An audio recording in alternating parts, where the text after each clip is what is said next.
This match is presented by Sauve Law Group. If you own a home in Orange County and do not have a will or a trust, visit their website at www.sauvelaw.com.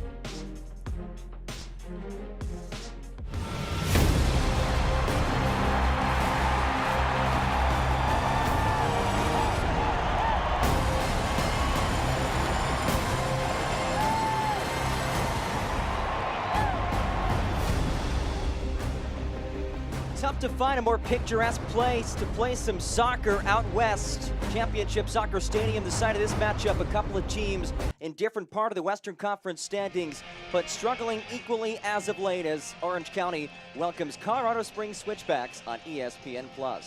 Hi everybody, John Gross alongside Marion Crowder. Happy to have you with us as we take a look at the Western Conference table, the top 7 teams brought to you by Honda. You'll see Colorado Springs nestled in that 3rd spot, just 3 points behind San Diego Loyal. Important to note, the top 2 teams play each other tonight.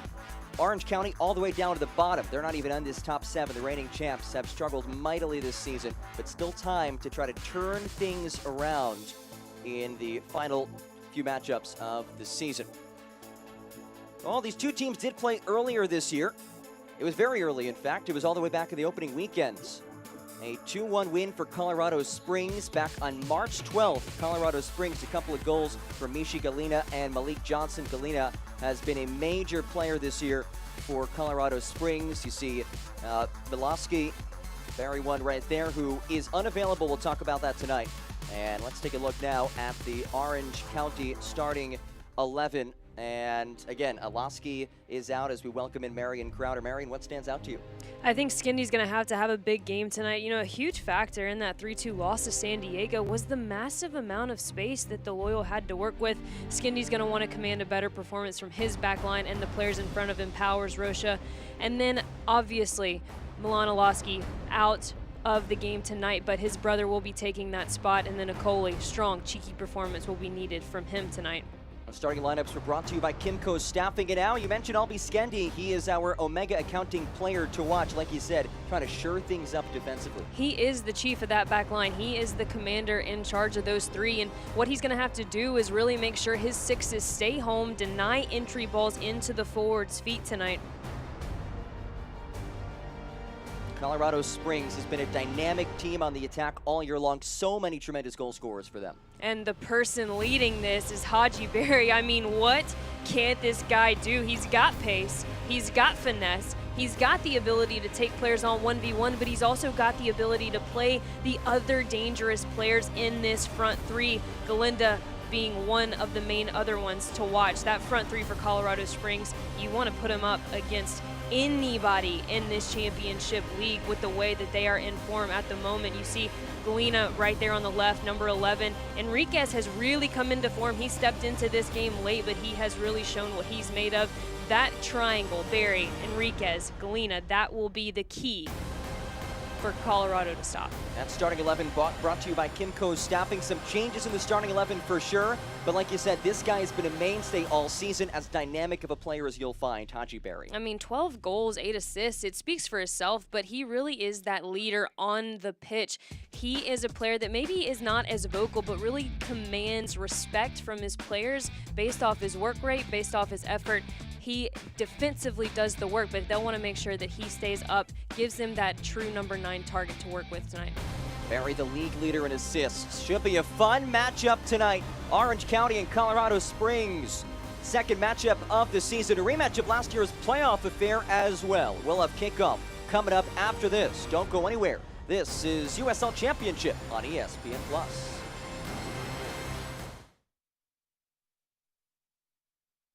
Back post run, header down and in! Rakowski got a piece. Asante turns. Rakowski gets up.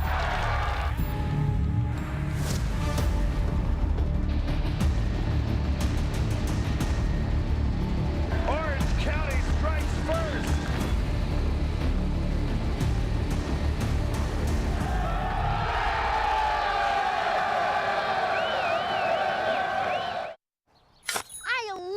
Shovels. Where did you come from? Ever find a body? What? No. Did you contact 811? Who are you? Did you know it's the law? Why is a child yelling at me? What if you hit a gas line? Who pays to fix it? Do you? Does my neighbor? Can you go to jail? How much is bail? It's good to ask questions, like did you contact 811 before digging? Are we going to jail? I don't know.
This match is presented by Sauve Law Group. If you own a home in Orange County and do not have a will or a trust, visit their website at www.sauvelaw.com. We are underway here in Irvine, California. Happy to have you with us on ESPN Plus. John Gross, Marion Crowder. Should be a fun one tonight as Galena works towards the end line. Plays it centrally. Headed dangerously in front of goal and then cleared out of there. A couple of teams who are in different parts of the league table, but Brendan Burke was quoted earlier this week in saying that, hey, Orange County, they have one of the best rosters in this league. Their position by no means indicative of their quality. He kind of likened it to the Phoenix Rising situation as well, and a lot of skilled players for Orange County. Absolutely, and very similar to Phoenix Rising, just never really a team you can count out. No matter what kind of form they're in, you look up and down this roster at just the names of the players that you have available, and really the problem for Orange County has been that, right? And we're seeing it with Olowski not being available tonight for whatever reason, but it's been hard for them to put a consistent, true 11 out there and really get those minutes where they're playing together as a group. No Milan Olowski, that's the big storyline. And we will take a look at our injury report presented by Zulfagari Law. And a slew of key players out for Orange County, most notably Olowski, who is unavailable tonight. The Golden Boot leader has 16 goals in the season.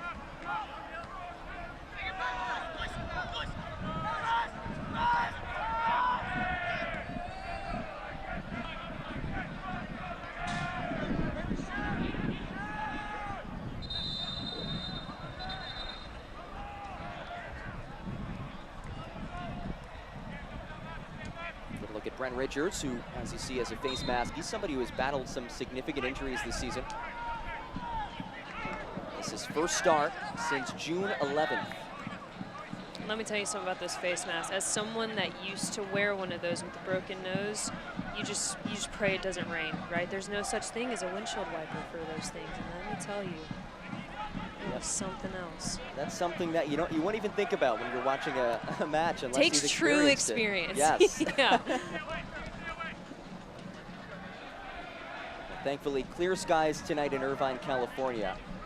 Doesn't get much better than this in terms of a place to play in. Southern California weather is immaculate. There's Hachi Berry. Galena.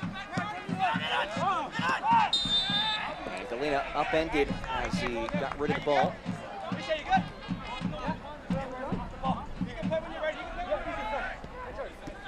Let's take a look at our Easy Fleet GPS keys to the game. Yeah, it's already much better from Orange County. You see that one of the keys for them is to be compact defensively. That was the reason, one of the biggest factors in that 3-2 loss to San Diego late. And then for Colorado, be aware of the counter. Obviously, this is a lot more effective when you have someone like Milan Olowski in the game, but regardless, Okoli still has pace. Brian Olowski still has a lot of pace. And right now for the Switchbacks, they have done really well to keep transition in front of them, but I tell you what, this Orange County team can make something happen out of nothing in a moment's notice. They're starting to find a bit more success on the attack. 7 goals over the last 2 matches, 6 of which courtesy of Milan Olaski, he at least contributed to. But this is a side that enters the weekend at last place, coming off of, as you said, that 3-2 loss against San Diego Loyal. And they led twice. They've now conceded 15 points from winning position, 2nd worst in the league.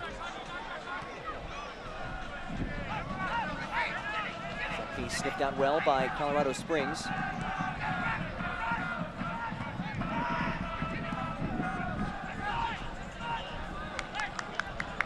Ball. And a goal kick on the way for Jeff Caldwell. And you see, that's what Orange County will really like to do. They found a lot of success, again, in that San Diego game, kind of just going route one, right? How direct can we be? And it was really effective when they used that right to left, that left to right change of direction. So look out for more of that from Orange County tonight.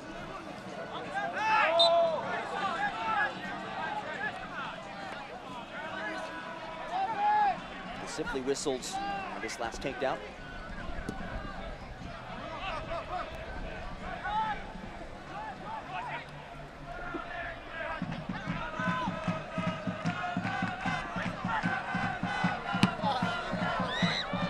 Sorry, sir, you can't do that. Easy call for Ricardo Fierro, our match referee. Our assistant referee, Seth Barton, and Eric Del Rosario. And our 4th official is Adrian Gonzalez.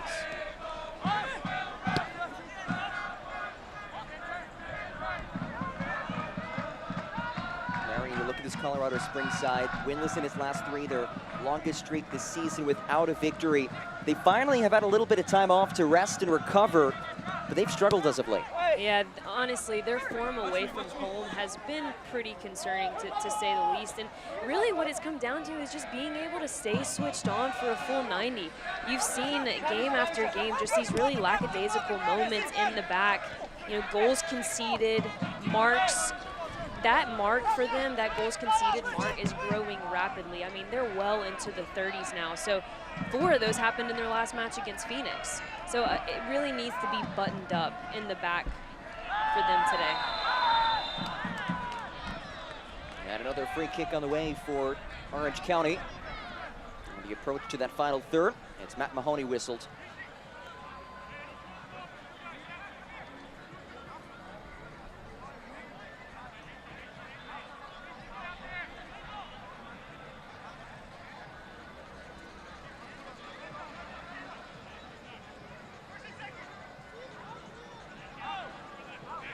Tony Rocha, the one who stands over it. Back in the starting 11 after coming on as a substitute against San Diego Loyal.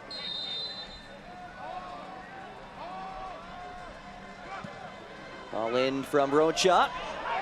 And comes off the hands of Caldwell. But he was impeded upon. And a whistle in Caldwell's favor. A really nice in-swinging ball into some traffic. Makes the goalkeeper come off his line quite far. And, you know, personally, as a striker myself, I always hate that call. You know it's going to happen. You know that there is, you know, protection for the goalkeeper. But at the same time, man, I'm trying to score here. A bit frustrating. A bit frustrating.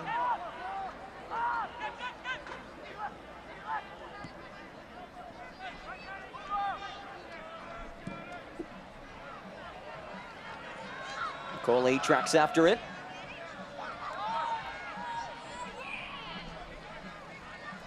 Still a Coley. Works on Jimmy Yockford.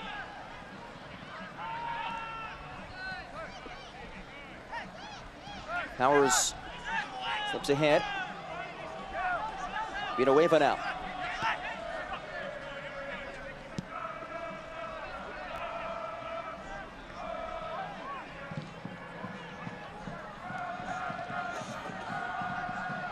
That was really good left to right movement there from Orange County. Kind of a potential opportunity wasted. Should have been just driven down inline, see if you can get a service across the face of goal. You had the runners.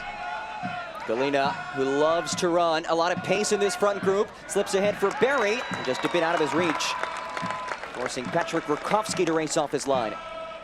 And again, that's that example of how dangerous Colorado Springs can be when you give them that time and space in the middle of the park and in that attacking third. And that's what we talked about. Orange County, really, you got to step your lines up. You can't play this 18-yard box game, right, where it's from 18 to 18. That's not going to work against a team like Colorado who has the front three with a willingness to run. Talk about running. Here is Barry with a little bit of separation. Haji Barry unable to get a shot on frame. And a corner kick on the way for Colorado Springs. Barry's just so fun to watch.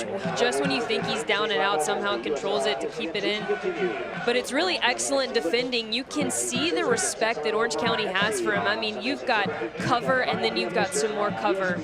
I think they learned their lesson in that San Diego game that leaving players in 1v1 situations on this back line maybe isn't the best option, especially when you're coming across a player like Barry. It's a textbook tackle from Orozco. Here is Ryan. Ball pops just inside the 18, takes a deflection. Both teams pleading for it. And it will be a goal kick. And take a look at this ball in. Just bouncing around. And a great overlapping run there. Lovely service to the back post, and truthfully, Orange County got a little bit of lady luck on their side at this point. That could have been an easy goal through traffic. Well, for a team in their situation, they could certainly use a little bit of luck as they try to reverse their fortunes. The reigning league winners right now in last place of the Western Conference.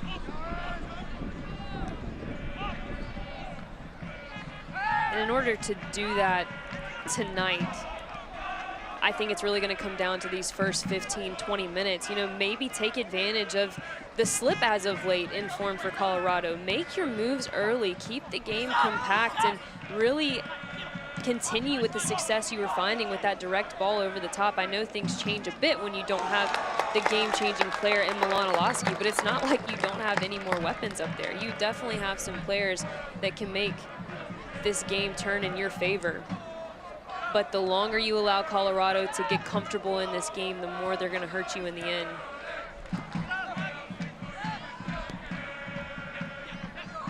As you see, Orange County 3-4-4 here at home at Championship Soccer Stadium.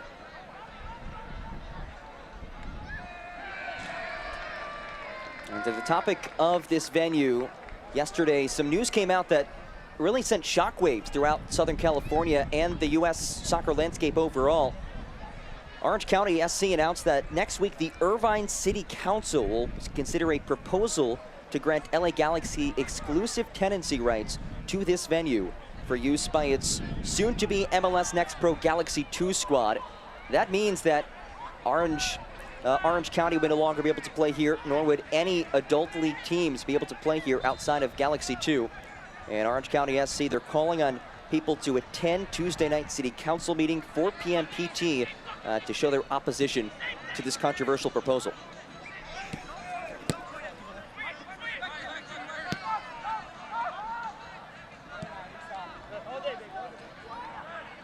You can find more information on that by visiting orangecountysoccer.com/stadium-update.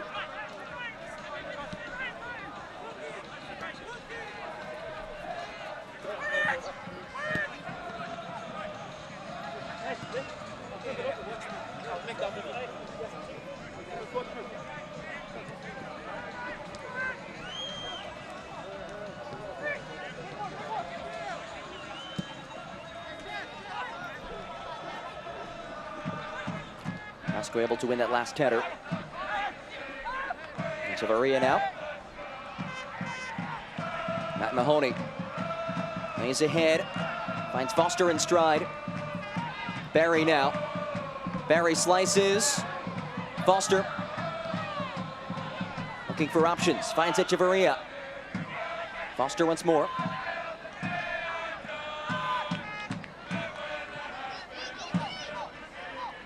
Nishi Galina, 8 goals, 7 assists, as Galina maneuvers his way inside the 18, takes some contact. No whistle from Ricardo Fierro on the crunching tackle from Alex Villanueva. And on first glance, I think you got a lucky no call there. I mean, why do you have to do that to the man? Just the clinic 1-2 around him. I call that a PK all day. If I'm Galena, stunned that that's not me at the spot right now.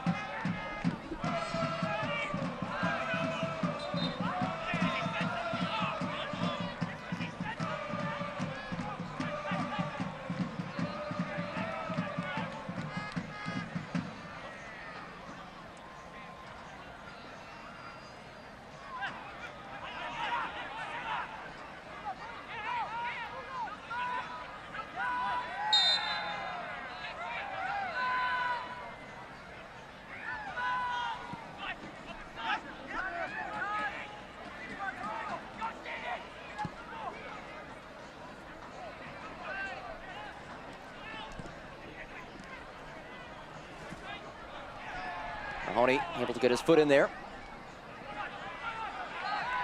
And one back by Skendi, who we mentioned in the pre-match. Key piece for this side. Well, OCSC fans, this summer is the time to get out for some fun at Championship Stadium here in Irvine. Join us for our next 2 games on August 12th and 17th as we take on Phoenix Rising FC and Las Vegas Lights FC. Dollar beers, cheap eats, fireworks, and more. Grab your tickets now at orangecountysoccer.com/tickets. That is orangecountysoccer.com/tickets. What are you going for? The dollar beer, the fireworks, You know, cheap food? If the cheap eats includes popcorn, that's my thing. That is my thing. How about yourself? We already know my answer. The dollar beer, of course. That's certainly a popular one.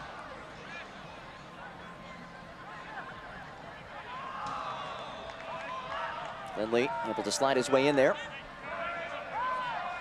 And a perplexed look on the masked face of Brent Richards. Guy who missed about a month from mid-June to mid-July. Battled a slew of injuries. And now in the starting 11 for the first time since June 11th.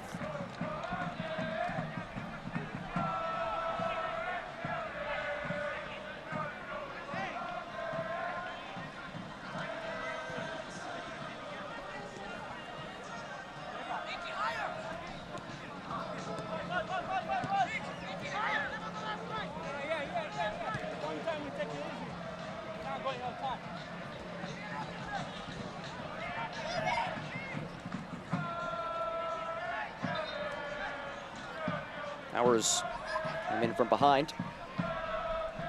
Powers, who had re-signed with Orange County on June 30th, spent much of the calendar year with Northern Irish side Glen Turan, key piece of last year's title run for Orange County.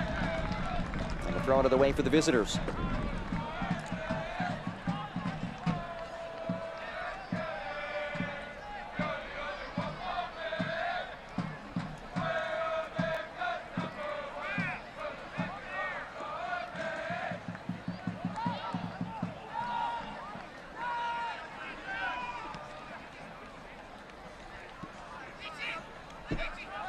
Ryan misplays it.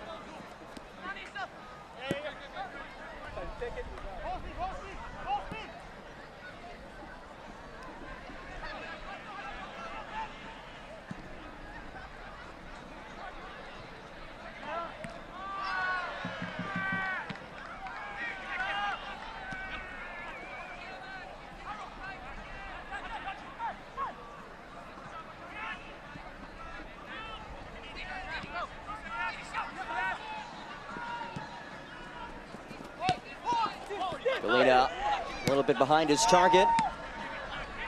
And a potential counter quickly broken up. And like we said before, that was certainly an emphasis for Brendan Burke. He knows Orange County likes to try to counter.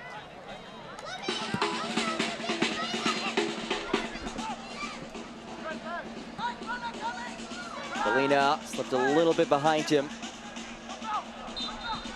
And Powers shot from behind.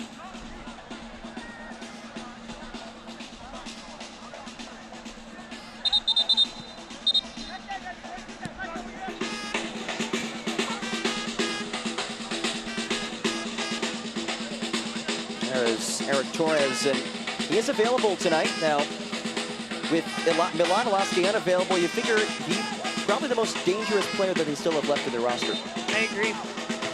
I agree. I think he's a player that can really drop in underneath. And I think what makes him and Elaski work so well as a pair is that partnership they have, that Torres can really kind of drop in between the lines, and Elaski can really stretch the back line. And so you always have kind of this one man checks, one man goes, and that's really difficult for a back line to deal with often. Haji Berry just took a ball to the face. USL Championship and many of the elite leagues throughout Europe.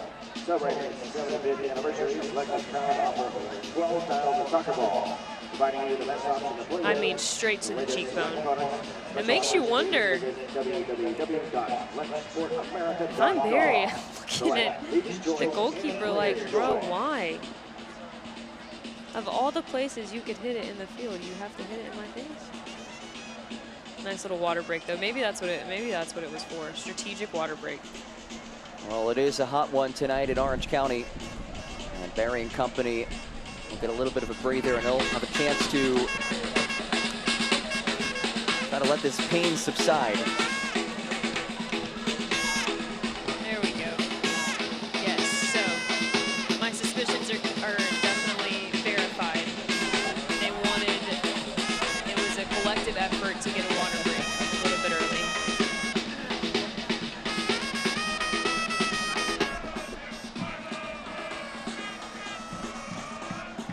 So about 20 minutes in, I feel like at this point, Colorado is really just kind of having their way with the ball right now. They're getting very comfortable, they're getting settled in, but they aren't really creating a lot of quality opportunities quite yet. And then Orange County, on the other hand, you can tell they don't have that same life attacking-wise. You can tell that excitement isn't quite at the level that maybe it would be if the Golden Boot leader was out there. But I also think that Orange County is doing very well to be okay with the ball. There are not a lot of teams at this level that are fine not having possession. And right now, Orange County is doing just that. They're sitting in, they're blocking the channels, they're really forcing balls like we just saw, these kind of half chances, these half 50-50 balls, instead of giving clean lines into a dangerous front three that Colorado presents. A very dangerous front three. That's certainly a focal point for this Orange County side to limit the opportunities for them. As Akoli came in hard on Ryan.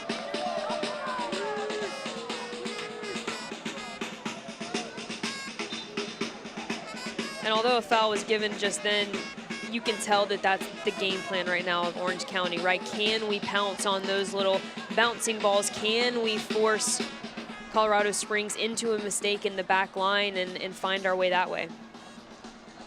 Looking for that formula up front without Milan Elaski, a guy who has 16 goals, 3 assists on this season. They've scored 34 goals all year, so more than half the production for one player, and he is unavailable tonight. Richards lays it ahead, and ball cut away by Isaiah Foster.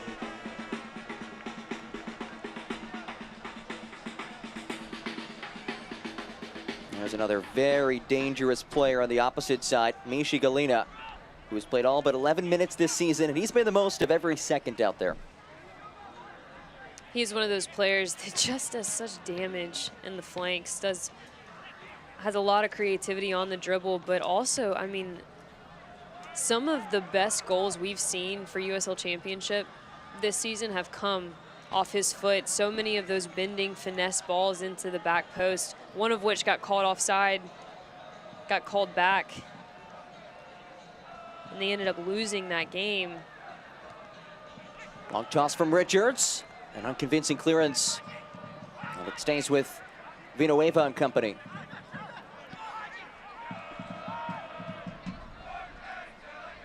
Galina has been marvelous this season, and earlier in the year, speaking with Brendan Burke, he said that Galina's ceiling is in Europe. He really feels that he's a guy who can become one of those top players and find his way into Europe.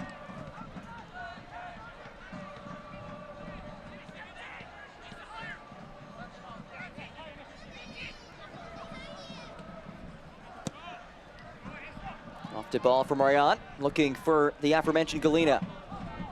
Able to stick with it. Echeverria gives it back for Rayon.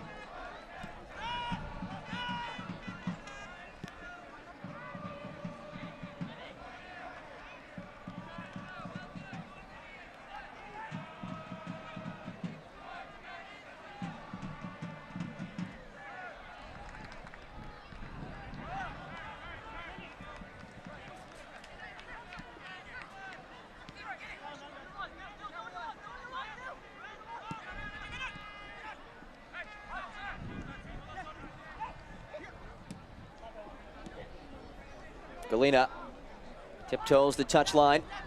Looking for Echeverria, just a little bit off target. Stays with the visitors. It's reflective of much of what we've seen for the first 24 or so minutes. Galena. Barry now. Lindley works it left side. Enriquez, one of the recent additions to this squad. And no one there. Goal kick on the way for Orange County. Patient defending, a patient build-up really from Colorado. You see the way they like to play, right? It's this rotation of the outside backs, kind of always this idea of adding one more player to the attack. And as much as the outside backs love to get forward, Mahoney especially, I feel like they have such a good understanding of the importance of giving space on the flanks to players like Galena, and they do what that does is it really provides a choice for the opposition, right? Are you going to deal with the overload of players centrally that we're adding with these outside backs? Are you going to provide some cover for a 1v1 situation for a player like Barry, like Galena?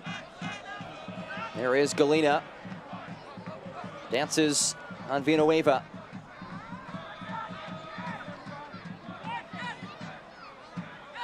Possession stats unsurprisingly dominated by Colorado Springs, upwards of 65% through the first 26 minutes.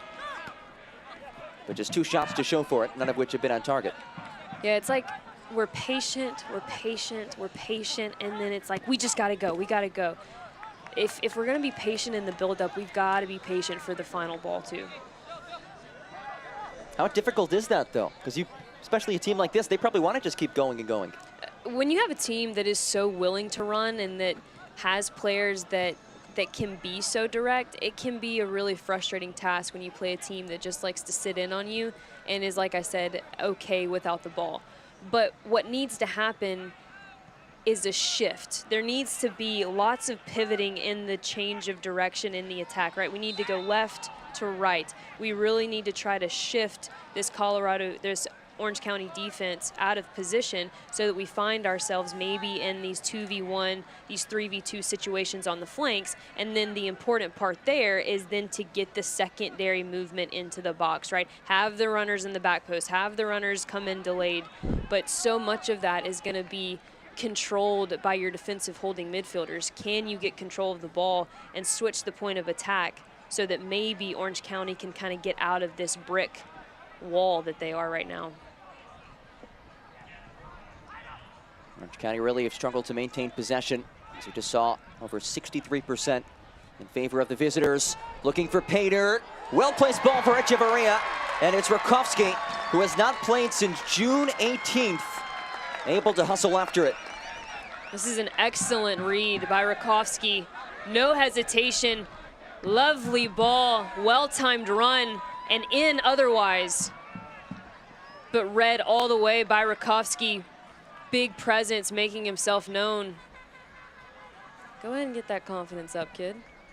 Yeah, a guy who had started the majority of the matches earlier this season. Was replaced by Colin Shuttler, who is available. Shuttler coming off of a 3-goal allowed performance, which is the most goals he'd allowed this season. And it's Rakowski back in net, the German keeper.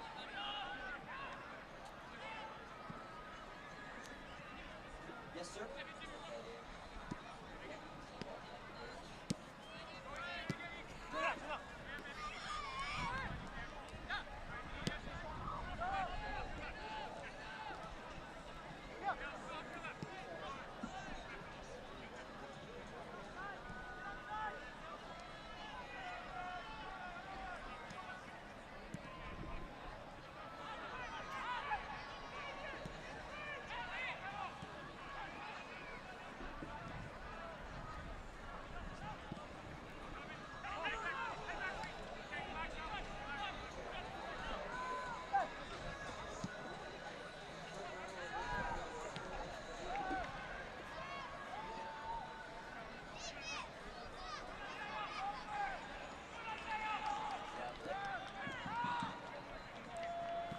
Rocha. Villanueva now. Villanueva just a step or two behind it.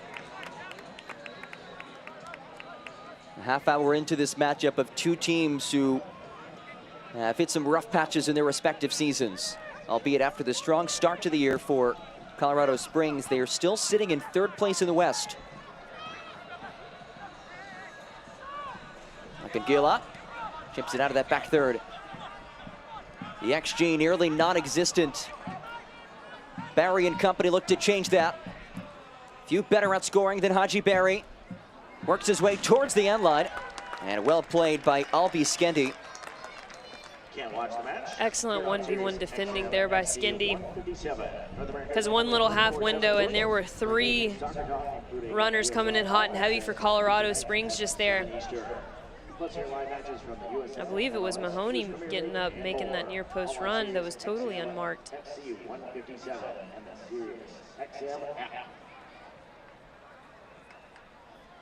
Bit of a cat and mouse game right now. Both teams just being patient enough to understand maybe we don't have our full strength, maybe we don't have our full squad, but I think if you're Colorado, there comes a point when you have more to lose, really, than Orange County, if you look at it. Colorado needs 3 points tonight. If they want to chase that top of the table, the 10-point difference, that's got to start tonight, because looking at the rest of your schedule, it does not get easier from here. So there's going to have to be a switch that gets turned on where they push up a little bit more, they start to go a little bit faster, and really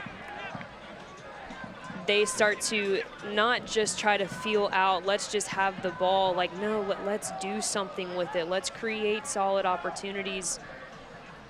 And again, most of that's going to come from being able to switch the point of attack a little bit more than what they're doing right now.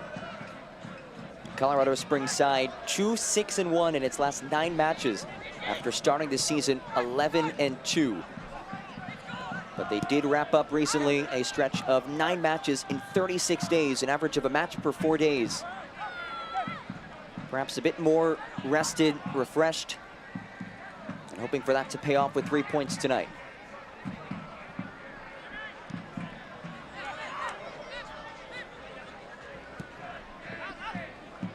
Lofted ball in the vicinity of Galena.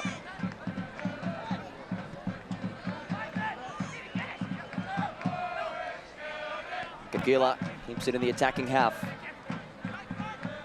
Here's Lindley. Foster. Enriquez draws 2 men. Enriquez unable to get the cross in. And a corner on the way for Colorado Springs. Second of the first half for the visitors.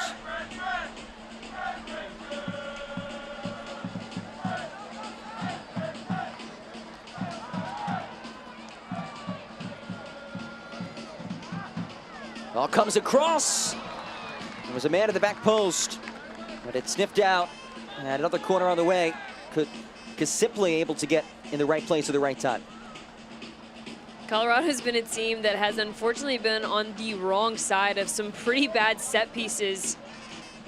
So you know they'd like to get one back in the positives on one of these corner kicks, one of these dead ball situations.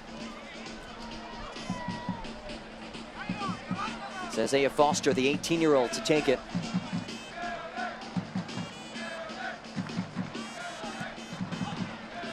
And swinging ball headed centrally and comes off the goal line, courtesy of Richards. Galena looking to pop it right back in there. Galena, look at that pace. Galena's cross over everybody. And quality hustle by Enriquez, but it's a goal kick for the captain, off the foot of the captain of the El Salvador national team. Yeah, those recycled runs just need to be better. You see that Galena's on the ball, right? In most situations, I'd give him a 70-30% chance that he is going to get past his defender, get in line, get a service across. Just too stagnant from Colorado Springs just there. You had the numbers. It was just a bit of a standstill game. When you see the ball has gone out like that, can you recycle your runs to the back post, get somebody near, get somebody delayed?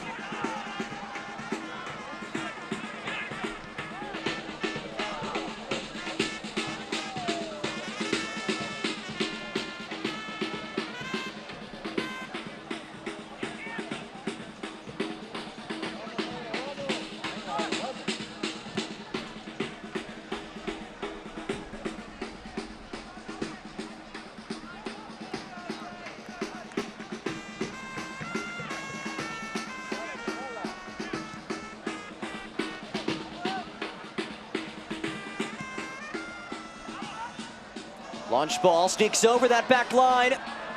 Options here. And it's 1-0 Colorado Springs. Galena.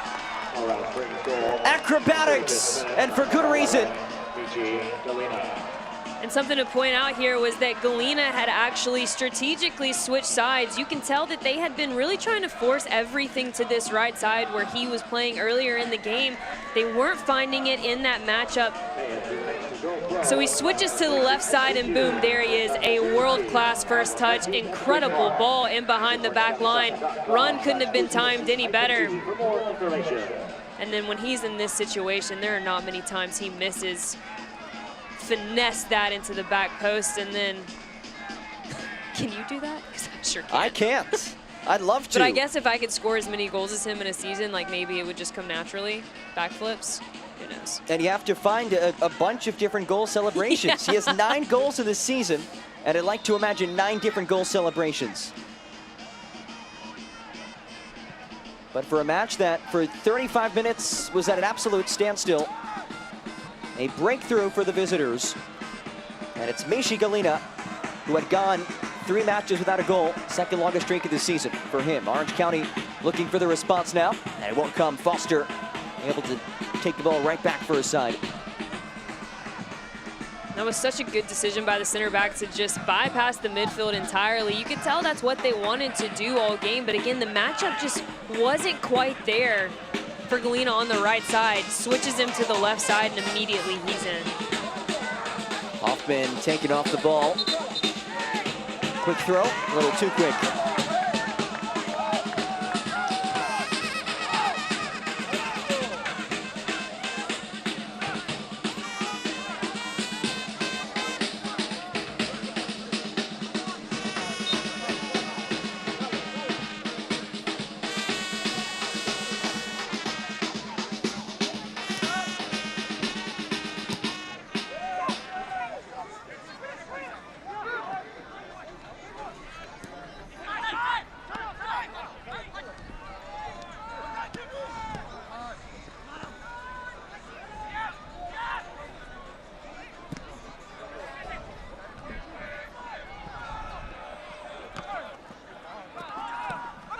Enriquez. Barry got a touch on it, is taken down, looking for a whistle. Whistles have been far and few between tonight from Ricardo Fierro. And as I say it, there's a free kick for Orange County.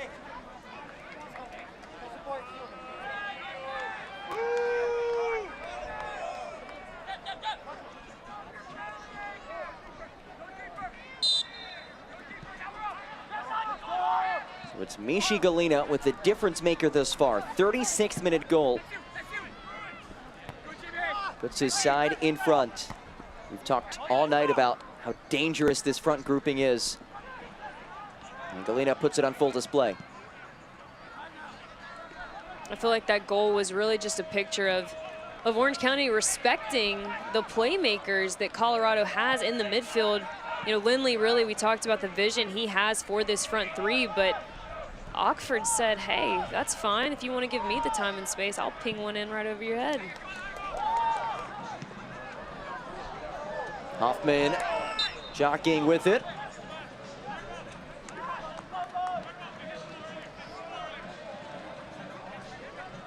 Hoffman, who was acquired in June, he's on loan from MLS side Houston Dynamo. 6 appearances, a couple of starts a season ago for Houston.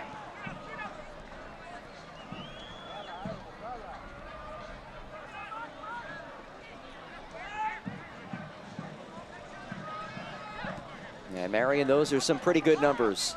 5-0-0 when Colorado Springs score the opening goal. And they really need this win away from home. We talked about how really just poor their form has been when they've been on the road, and it's been a tough July for them. They have played a bunch of games. They've had a lot of injuries, a lot of stuff to deal with, so maybe this is, like you mentioned, that step in the right direction. Left Coast Brewing is the official watch party partner of OCSC. You can catch all OCSC away games televised at Left Coast in Irvine, located less than 5 minutes away from Championship Stadium.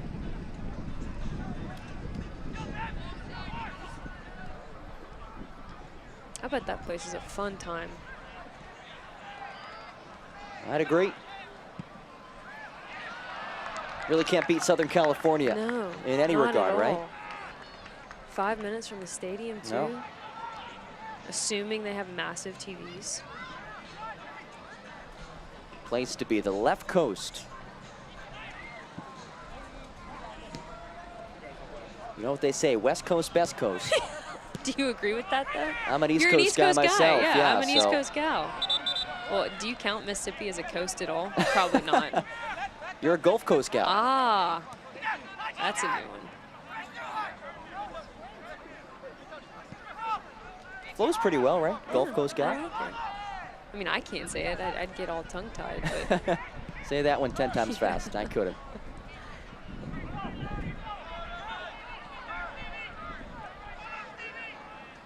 Brian Olowski, his brother Milan Olowski, the Golden Boot leader, unavailable tonight for Orange County. Already in a 1-0 hole. And that's really not what you want to see. Your striker coming all the way back, trying to get touches on the ball.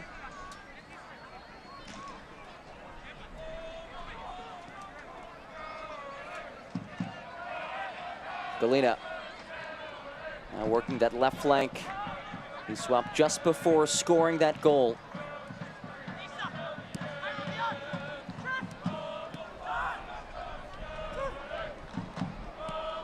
Enriquez plays it through, finds Barry. Barry slices, Barry into the side of the net.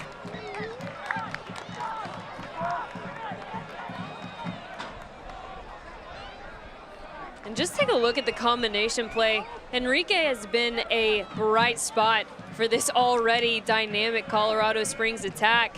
And really, I get the move, and I get that you want the window, but that touch after your scissors really took you away from goal, cut down that angle to make it really difficult.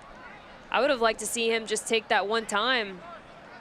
The angle would have been a lot better, a lot easier to find. Najee Barry, who is a July Player of the Month nominee, and for good reason. How about that? 5 touches for Barry in the Orange County, inside the Orange County 18. And if that trend continues, you figure he might notch another goal. That is 12 in the season.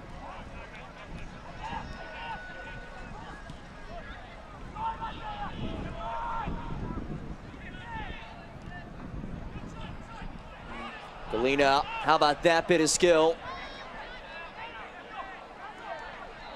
Galena, Barry. Fucking guillotines. And sends it well off target.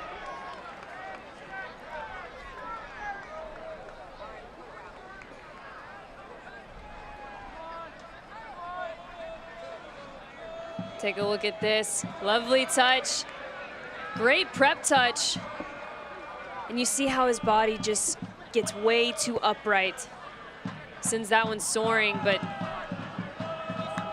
everybody in Colorado trying to get on the score chart. The only one who's done it this far, Mishi Galena, a 35th minute goal. A promising sign for Colorado Springs. Switchbacks were shut out in a perhaps surprising 4-0 loss last time out against Phoenix Rising. And Akoli is chipped down. Initial indications, 1 minute of added time. As we wind down to this first half, stoppage time presented by Zulfagari Law. That was such an uncharacteristic game Colorado had against Phoenix. Now granted, Phoenix Rising scored some A1 goals that game, including an Olympico, but it was one of those moments that I feel like Colorado probably just went to the locker room wondering what happened. So you know that they know their form is dipping. You know that they have a lot that's going on the line. So Orlowski able to draw the whistle inside the 18. It appears to be a handball. And how about this? Just before the halftime break. Ball bouncing around, a missed clearance there in the middle of the park for Colorado, and no doubt about it, arm extended. Mahoney with that right chicken wing. Handball, and then all of a sudden, you potentially allow Orange County to get back into a game that you have completely dominated the first 45. A potential gift right here to the home side. Okoli, 4 goals this year. This is his first penalty kick attempt of the season. Okoli buries it. What a break for Orange County. Wrap it up, put it under the tree. Okoli says thank you. Orange County says thank you, and now you need to get your head screwed on straight and realize that you have just been given another life in this game.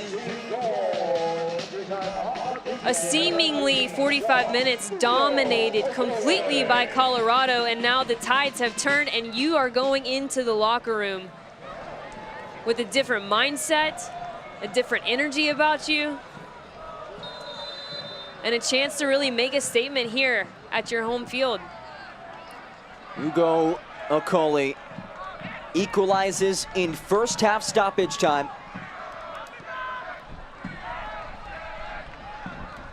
Fifth goal of this season. He converted on a penalty kick in the postseason last year, the game-winning penalty kick, and is able to convert here in a regular season matchup.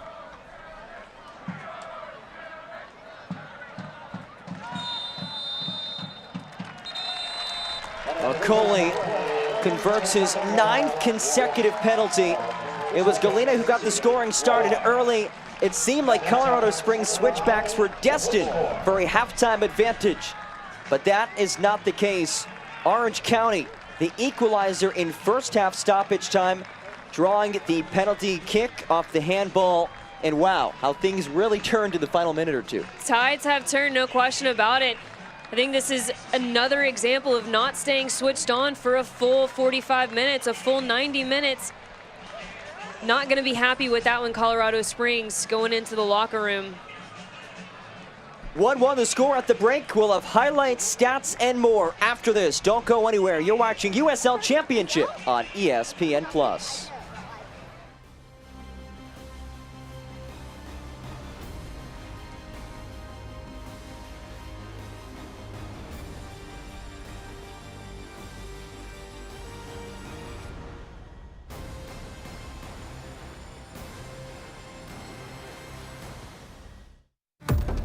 Run, header down and in! Rakowski got a piece. Asante turns. Rakowski gets up.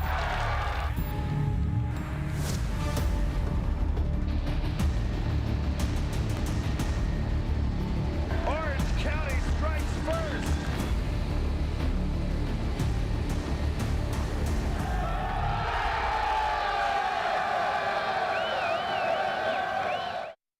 We never knew that it was going to be one of those sought-after IPAs all over the world. One was a double IPA, the other was a single. It was Doug's idea to combine our 2 recipes together. And that was the key. They gave me the beer, and I thought, this is the best beer ever. And they said, yeah, well, it's 7%.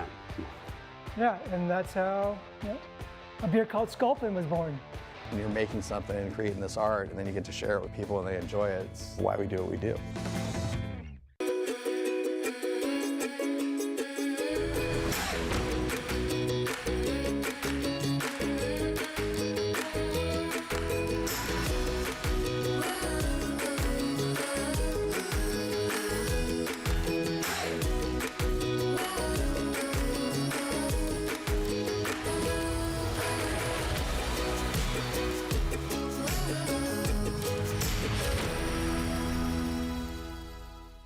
I'm here at Pro Code, the official training partner of Orange County Soccer Club. Every athlete knows they have more potential inside them.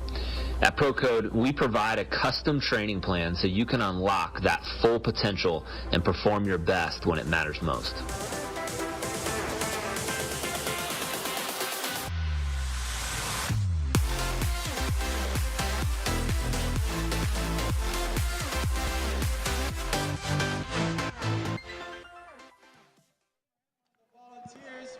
Back here in Irvine, California, 1-1 the score. Halftime brought to you by Pro Sport, the official physical therapy partner of OCSC. John Gross alongside Marion Crowder. And some drama at the end of the first half. An absolute gift for Orange County, and they're able to cash it.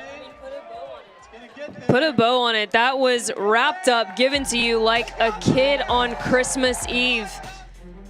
And here it is. It's Mahoney, right? So the first 35 minutes, a little bit of a game of cat and mouse, a little bit of a slow start. Colorado goes up 1-0. It's seemingly all Colorado. And then we saw Matt Mahoney. Chicken wing in the right. Okoli buries it. Easy PK. 1-1 the score at the break. We'll have some USL news coming up after this on ESPN+. Don't go anywhere.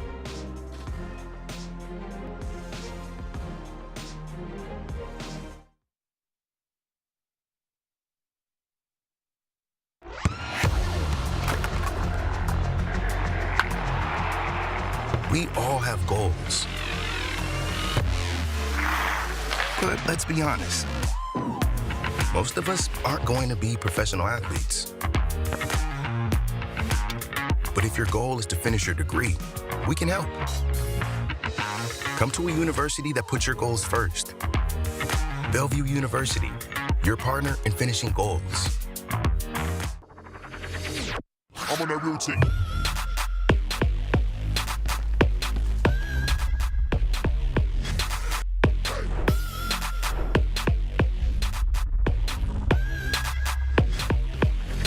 I'm on that routine.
Shovels.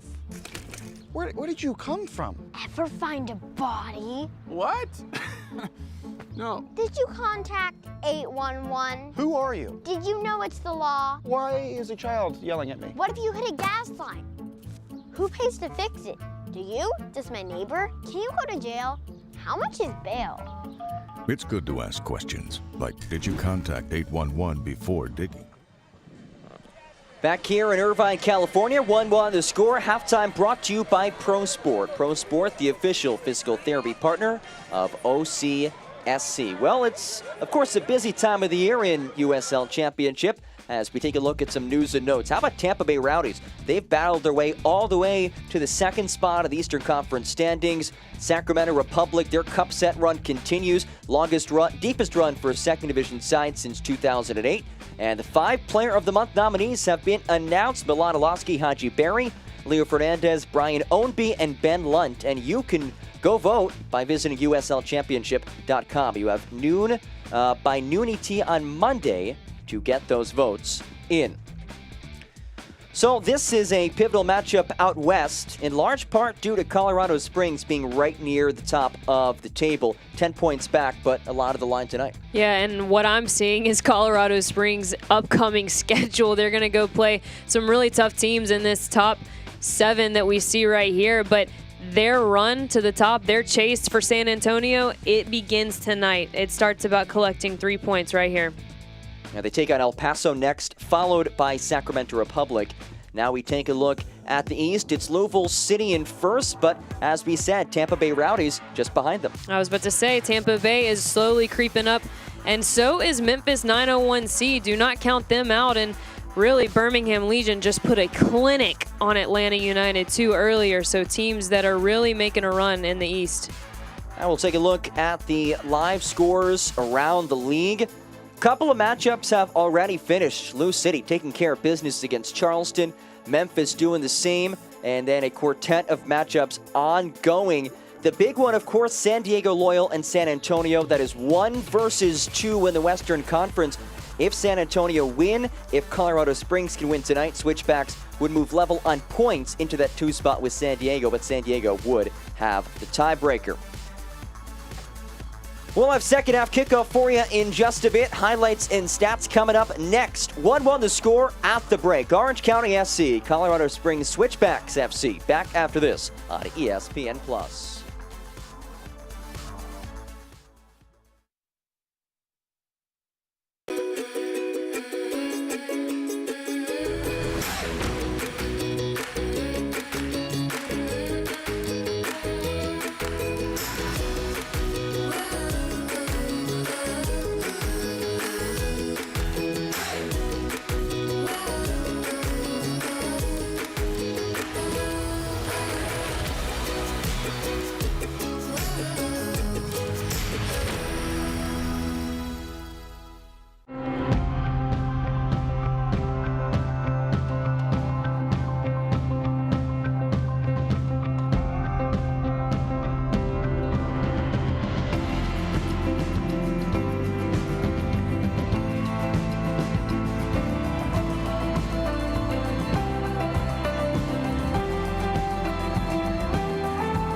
We never knew that it was going to be one of those sought-after IPAs all over the world. One was a double IPA, there was a single. It was Doug's idea to combine our 2 recipes together. And that was the key. They gave me the beer, and I thought, this is the best beer ever. And they said, yeah, well, it's 7%.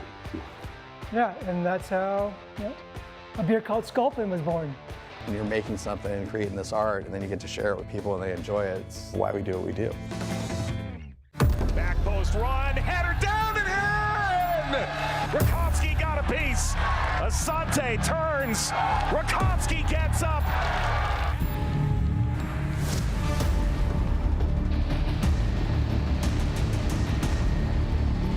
Orange County strikes first.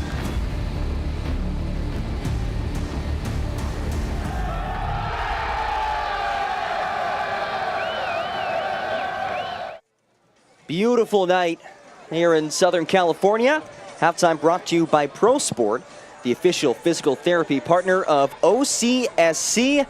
Well, we saw some drama late in the first half. Let's take a look back at the half that was. Our halftime highlights are brought to you by UHSM. So a bit of a cat and mouse game up until this 35-minute mark.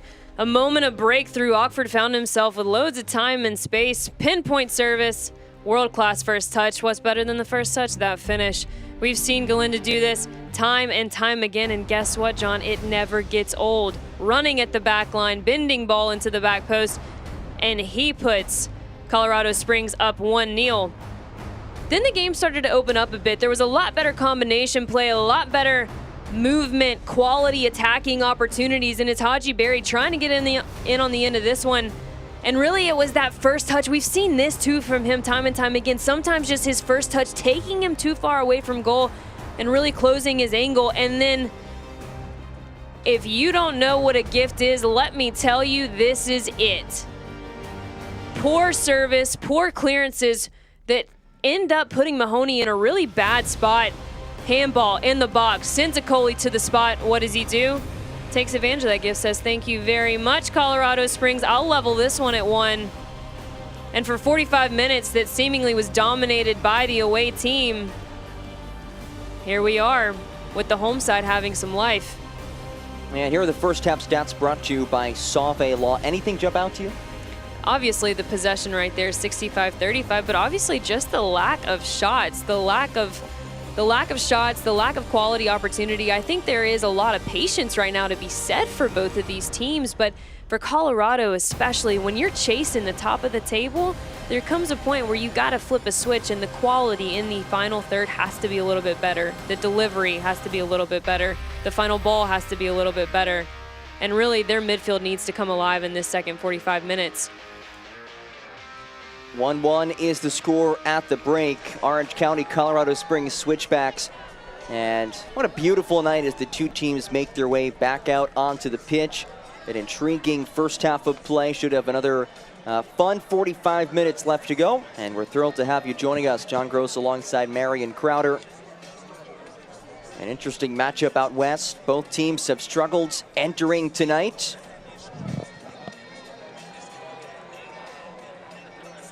Colorado Springs winless in its last three. Orange County coming off of a match that they twice led. And let's take a look at the Destination Irvine, USL, and ESPN upcoming schedule. And one of the matches involves Orange County as they head to Sacramento Republic on September 18th. Louisville City, Memphis 901, and Tampa Bay Rowdies, El Paso Locomotive. Those are the three upcoming matches. You can see them on ESPN2, the first one, the latter two, ESPN Deportes. Looks like we'll see a couple of changes for Orange County as we make our way into the second half. Again, the big storyline for the home side, no Milan Olaski. Eric Torres is available as a substitute. We'll see if he makes his way on. And you see Tommy McCabe and Kevin Partida getting set to enter. It's McCabe who heads on for Tony Rocha. McCabe subbed on against San Diego in the 84th minute. Second-year man with his club comes on. And Kevin Partida, who started against San Diego, first year with his club, makes his way on as well.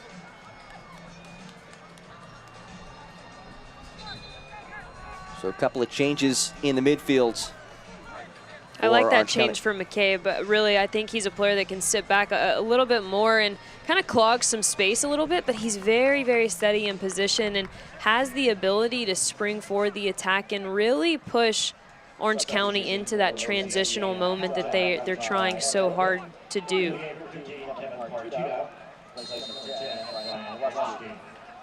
So Partida on for Brian Olaski, McCabe on for Tony Rocha. And away we go, 45 minutes. There's a Coley who bookended that first half with a penalty kick conversion. Nifty back heel. And it results in a corner kick for the home side. Corner kick brought to you by Corner Bakery.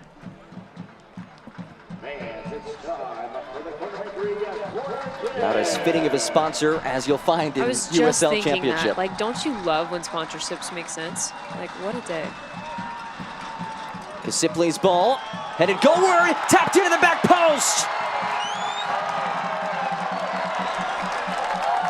Tommy McCabe, talk about instant impact.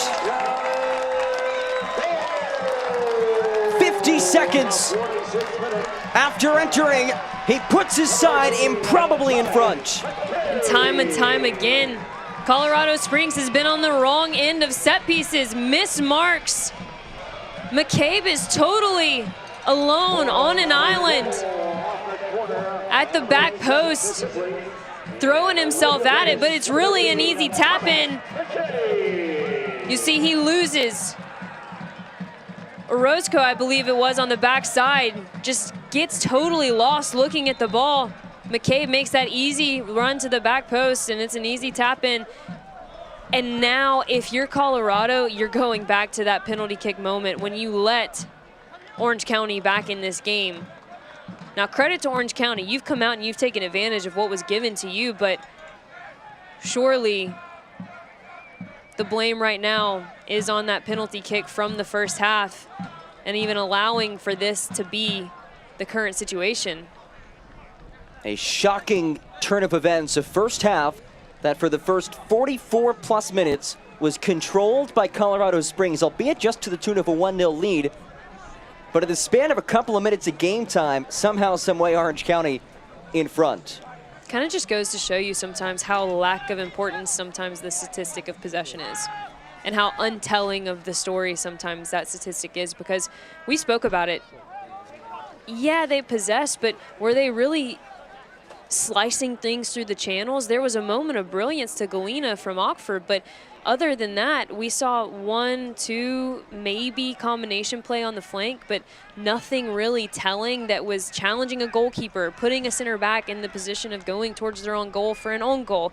There really wasn't any of that kind of opportunity creation from Colorado Springs. So all that to say, possession is good and all, but there has to be a point to it. And they recorded a mere 1 shot on target in the first half. It was a goal.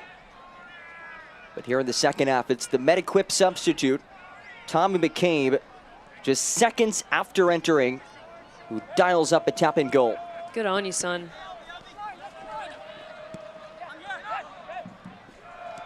And Richard Chaplow looks like a genius for making that change, right? Hey, do I look like a genius? I said I liked it. Yeah, does that you did. count? Yes. Here's a beautiful ball ahead to Barry. And it's scooped up by Rakowski.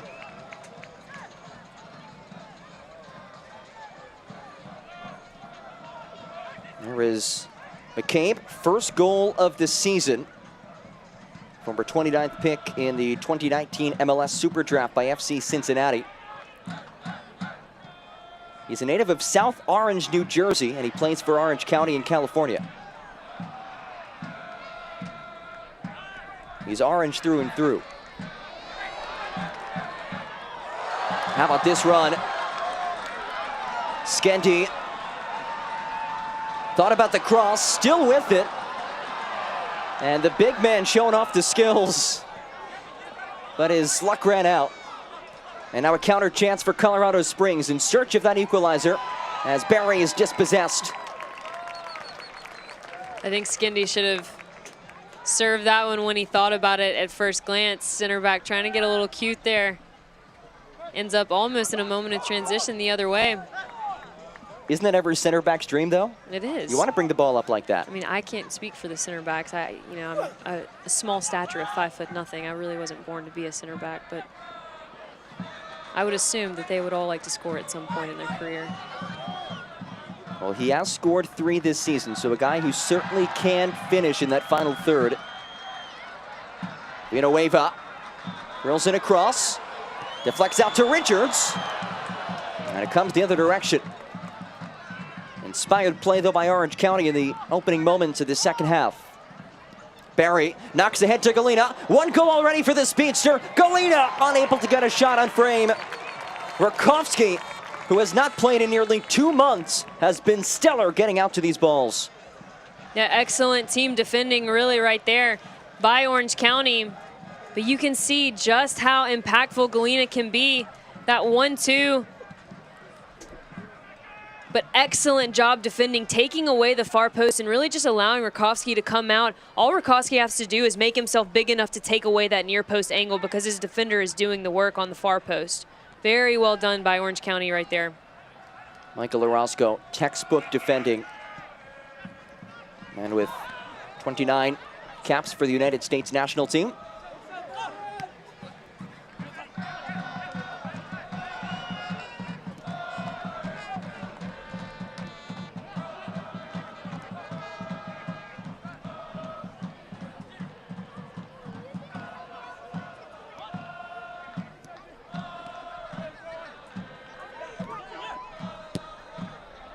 Foster tries to work it through to Barry, a little bit out of his reach.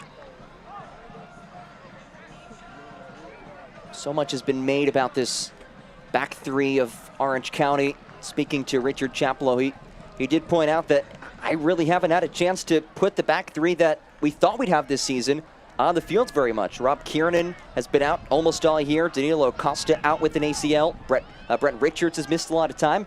How do you make of what do you make of their performance tonight?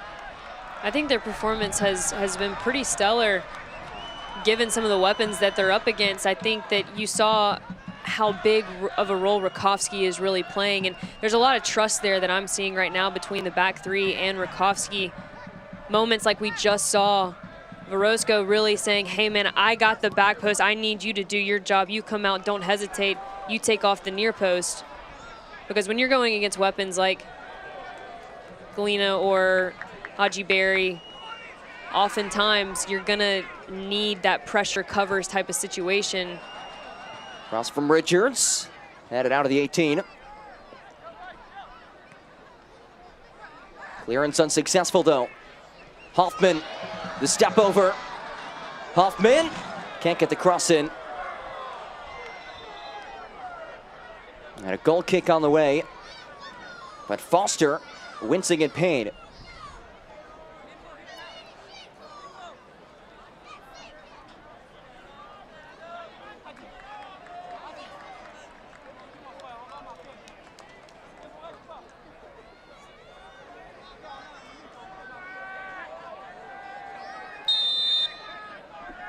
What a scene. That is a picturesque sunset.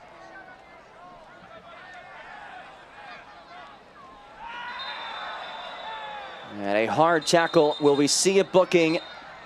It would be the first of the night. The card out of the pocket of Ricardo Fierro. And he shows the yellow to Kevin Partida, a substitute of the second half. It's an Easy Fleet GPS yellow card on Partida.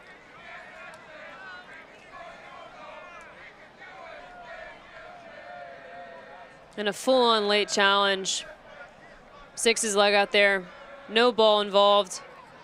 No malicious intent by any means, but certainly a yellow.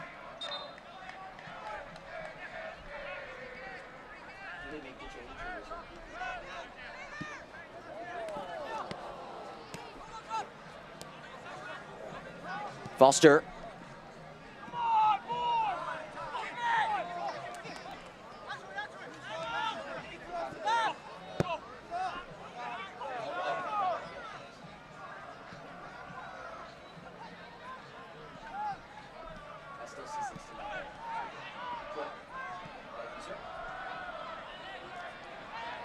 Coley.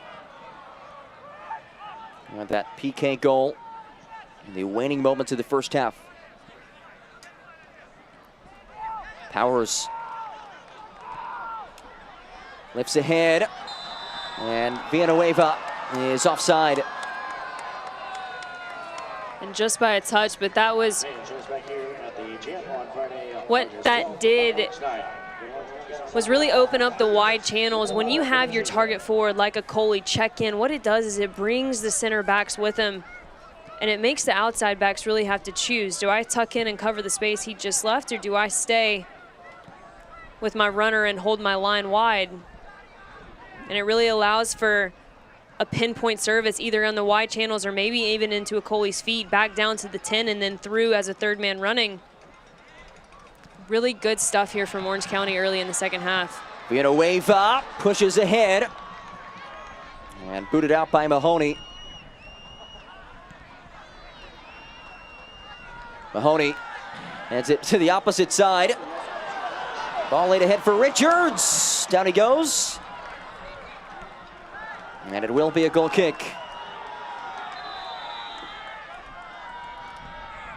And right here we are seeing the epitome of one of the keys to this game, which was for Colorado to stay on for a full 90 minutes. Poor turnover in a dangerous area in the back, and then somehow or another, I think he hit that with both feet. He did, yep. I'm not quite sure physically how that's possible. You know, maybe we'll ask him after the game, but. Well, Colorado Springs digging into their bench. Elvis Amo heads on for Makangila. It's a Metaquip substitute. Beverly Makangila, who had played the full match against Phoenix Rising, comes off in the 57th minute. And Amo, another very dangerous player. 10 goals in the season. Isn't that nice to have a double-figure goal scorer as a substitute? And this is a very attacking-oriented substitute being made for Colorado. Probably push numbers up, play a true 4-3-3, or even have Amo be that target true number 9. Maybe drop Barry into the 10. Give him a little bit more space and time to work underneath instead of having him pinned so far up against the back line, pressure in his back all the time. Here is Amo, his first touch. 3 goals in the last 4 matches for Evel Samo, the Ghanaian striker. He's been a prolific goal scorer throughout his USL Championship career, which includes a stint with Rio Grande Valley. And he is staying wide, so playing on that wing, this will look more like a 4-3-3 likely for most of the time in the attack for Colorado Springs. And really the way they play, their center backs like to get so wide, it allows for those outside backs to get up. Almost looks like 6 in the midfield at times for Colorado Springs. Kasipli, who tried to kickstart the counter, is down at midfield. Lindley lays ahead for Enriquez. Enriquez flicks back. And it's worked out of there. Throw it away for Colorado Springs. But first, Kasipli will get tended to.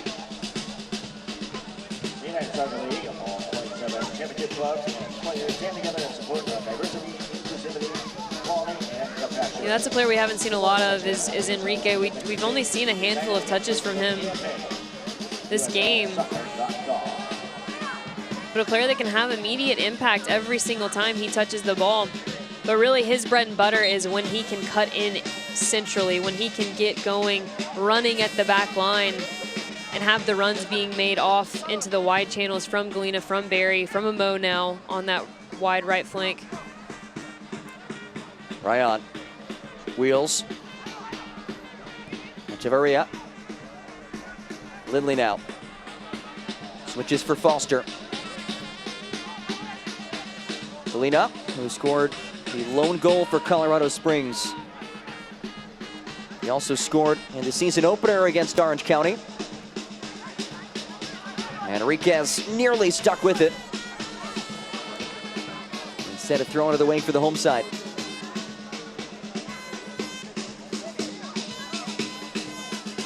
It's been a fun atmosphere tonight at Championship Soccer Stadium.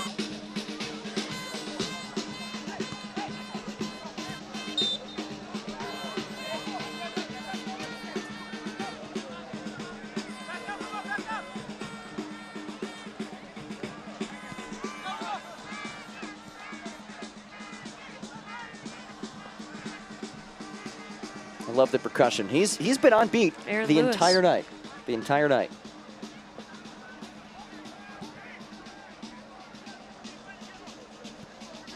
As we talked about before, the shocking news coming out yesterday from Orange County SC that LA Galaxy have submitted to the Irvine City Council a proposal for exclusive tenancy to the stadium. And according to Orange County SC, that would kick out Orange County SC in addition to any other adult club that plays in this venue outside of LA Galaxy 2, who will be making the transition to MLS Next Pro, as Barry stuck past the back line, but Rakowski is able to high point it.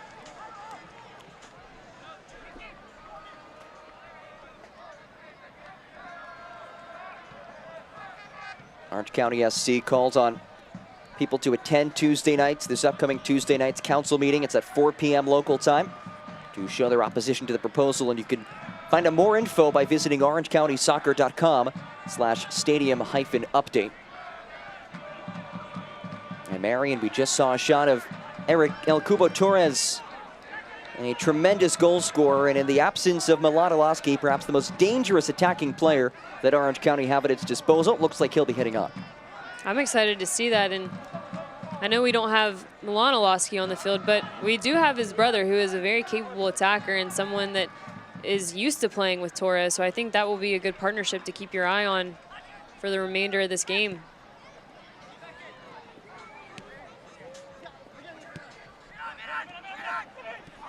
You can see a little bit of the fatigue right now for Akoli. So a well-timed substitution here for the home side. Villanueva has the interception.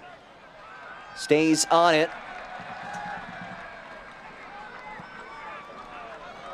All switched wide. Hoffman now tees up a cross. Didn't really get enough under it. Foster, bit of a heavy dribble. And it's Hoffman whistles.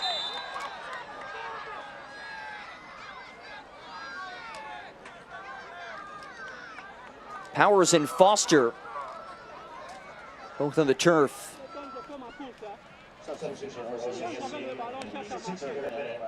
Tough challenge all the way around here. Foster Hoffman going at it.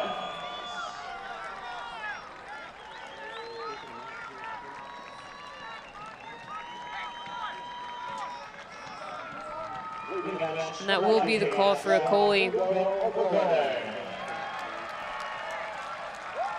And you can hear it in the stadium. Getting a little excited to see Torres come on the pitch. El Cubo, they call him that because apparently he has a large and cubical head. And he's really good in the air as well. So he's been able to use it to his advantage. He heads on 9 goals in the season, did not play against San Diego Loyal.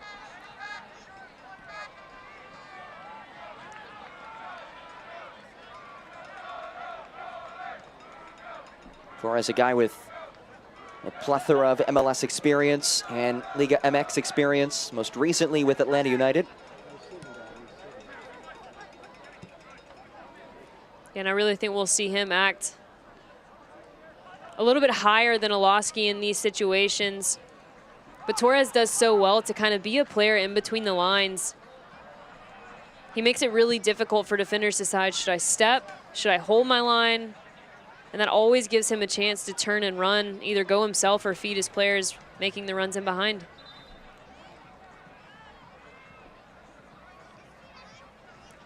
And the recipient of the finest gift you could be given as a player, a trip to the spot. He buries it. 5th goal this season for Okoli. His first via penalty kick, but he had the big one that will certainly go down in Orange County history. The game-winning PK in the 2021 Western Conference Finals a season ago, en route to Orange County's first USL Championship title.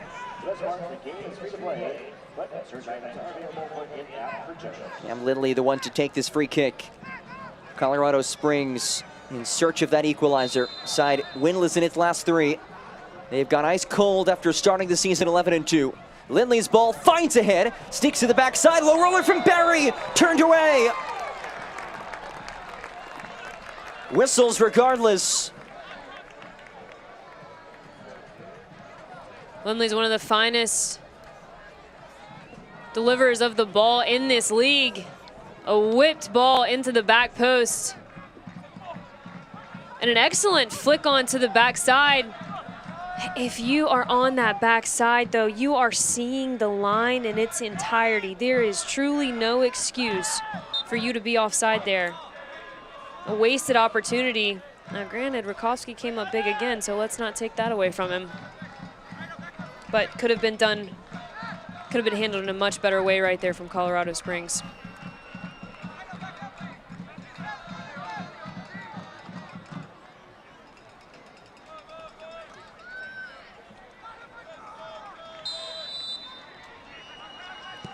Kasipli lets it fly, taking Caldwell off his line. Look at those hops from Jeff Caldwell.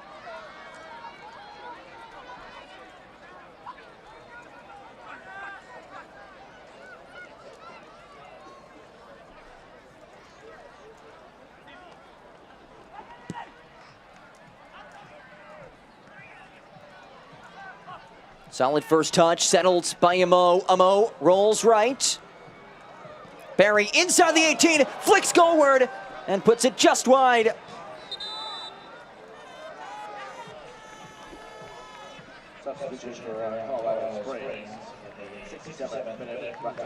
Excellent touch here from Amo on the right side. Barry makes a great overlapping run, and it really is a decoy for the rest of the defenders, allows the outside back to get up and misses that one. And And John, this is what we're talking about. Really, it's just not good enough from a team like Colorado Springs, who has this level of talent and who can create chances at this kind of pace.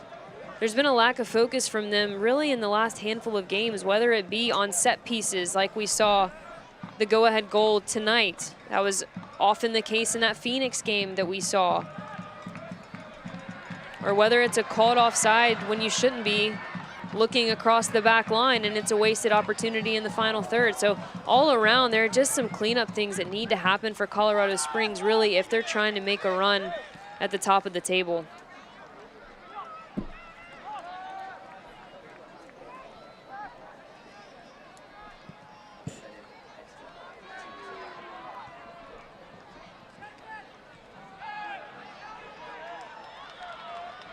Partida, a second half substitute, and he gets tangled up. Free kick on the way for Orange County.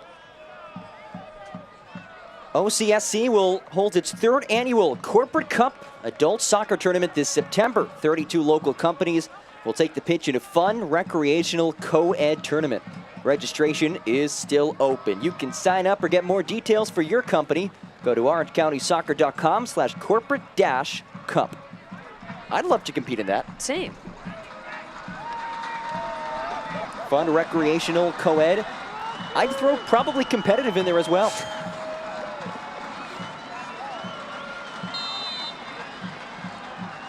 Is there more set-piece magic on the way for Orange County? Not quite.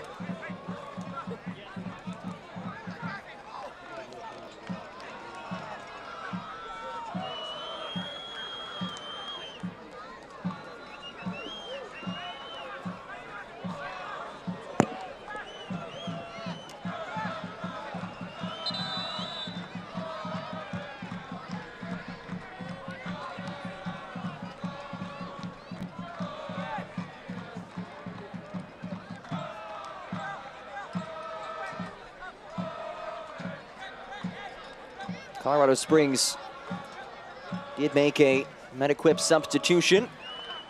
Steven Echeverria came off. Aaron Wheeler replaced him. Richards launches inside the 18. Leaping header. Still dangerous, loose ball in front. Chance to counter now. And Villanueva had the first touch on it.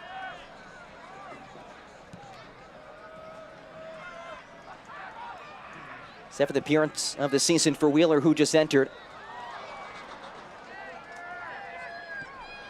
A unique story, a guy who had been out of professional soccer for 5 seasons.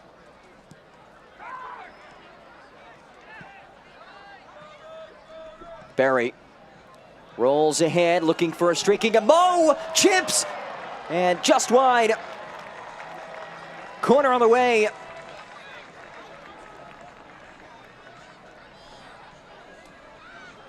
Orange County really letting the game get a little bit too big. We see Barry, that's what I'm talking about, when he is pulling off and kind of being in that no man's land.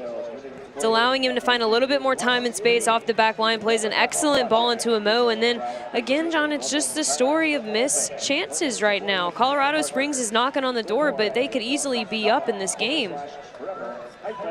Wheeler unable to settle. Comes out to Galena. Galena slices. Galena works it back in. Settled by Wheeler. Hooks it centrally. Foot race. And it's won by Orange County. Can they hold on for the final 19 minutes? Remember, last weekend against San Diego Loyal, they led twice, 1-0 and 2-1. Ended up losing 3-2 against one of the best teams in the West. They're going to change their fortunes tonight against another top 3 side of the Western Conference.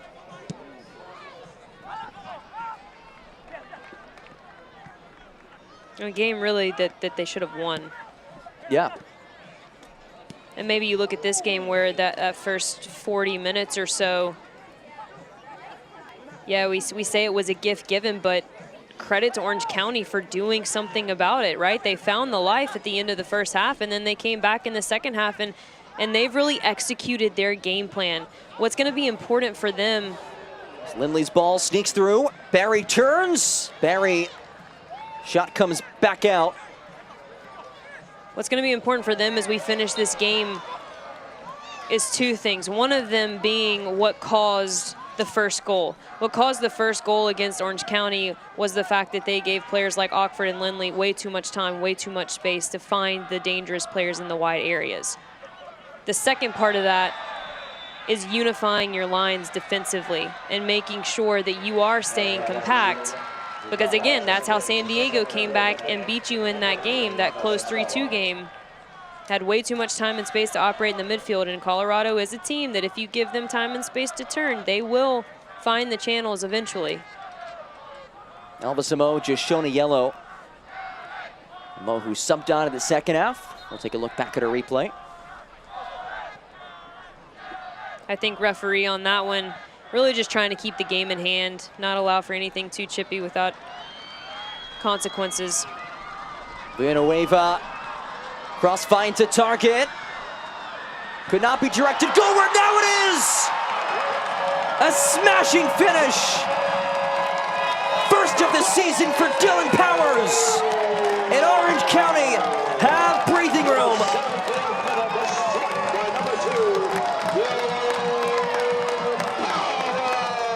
Dylan Powers, take a bow, kid.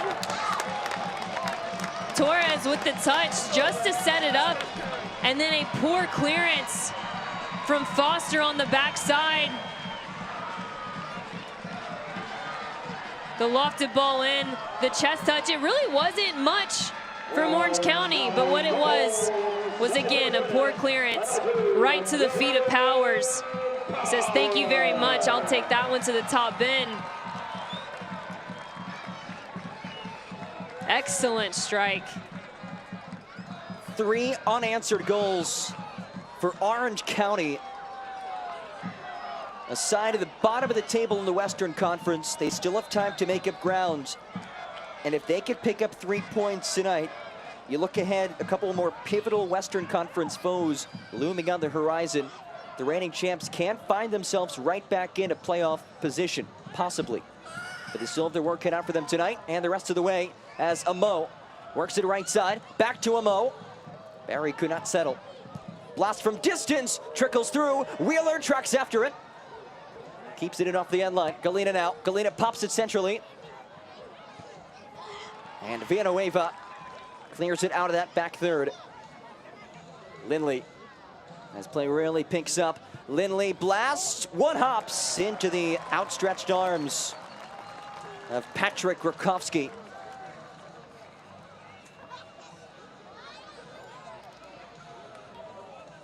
Just diving here for no reason. When you're in this situation, just keep the ball in front of you. Lindley thankfully doesn't get a clean touch on it for Orange County, but you can kind of see what the game plan is going to be from here on out. They had 10 players behind the ball just then. Partida gets his cross in. Nearly snuck it to a potential 2 targets. It was Hoffman, the second one, unable to get after it. Inside the final 15 or so minutes of this one. Nisha Galena scored back in the 35th minute, but it has been all Orange County since then.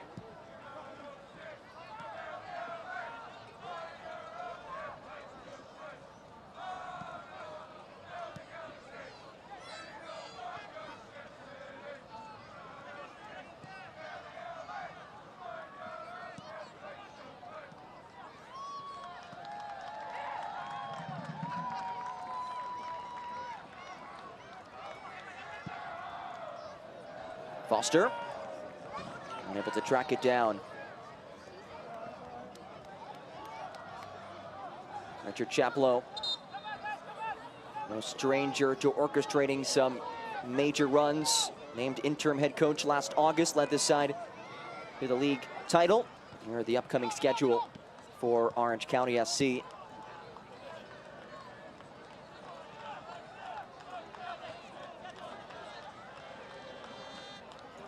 They welcome Phoenix Rising next Friday. Another home match against Las Vegas Lights the following Wednesday. This the second of 4 consecutive home matches. So Marion, if there's a time to spark a turnaround, it's now when you're in your own venue. And I mean, let's be real. It's not like Orange County hadn't been in this situation before. Now, granted, maybe not to this extent, but the run they went on at the end of the season last year was tremendous. So they have the ability. And then, you know, you're looking at this second half. I think Chaplow has made some brilliant substitutions in the second half. And when you can bring on players like McCabe and Torres off the bench, that speaks to the depth of your roster. So it's not like they don't have the skill. Again, for them, it's been some of the little moments, just not putting together consistent efforts. But like you're saying, I think sometimes you just need that confidence in the locker room, and what better way to get it than a big win at home against a big-time opponent who's got a lot to lose. And to do it without your golden boot leader, Milan Iloski. To know that your team is capable of it, not just one person, it's massive. But still time for Switchbacks to mount a rally. But not a whole lot of time left. And to that point, you know, as much as I'm sure they want Milan Iloski on the field, no question about it, you got to be thinking, if you're Richard Chaplow, that maybe this was a good thing for my team to have to come together, rally around the unit instead of the individual, and see what we're really made of. Now I just add him back into the mix, and boy, oh boy, could you go for a run. Hoffman. Powers just scored. Richards now. Richards cross in front, and it's snagged by Caldwell. Well-placed ball as this back line continues to get picked apart.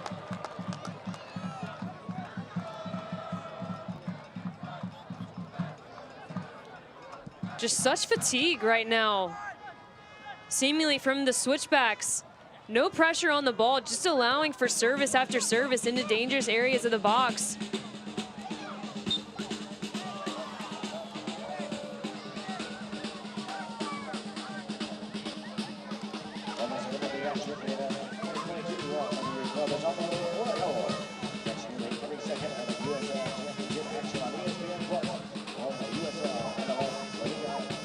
Fans, do you support Orange County? Why not represent Orange County? A full range of new merchandise is now available, and all 2022 merch includes the new star on the logo. So you can rep the USL champs. Visit OCSCshop.com. OCSCshop.com. Enriquez launches ahead. Comes out to Foster.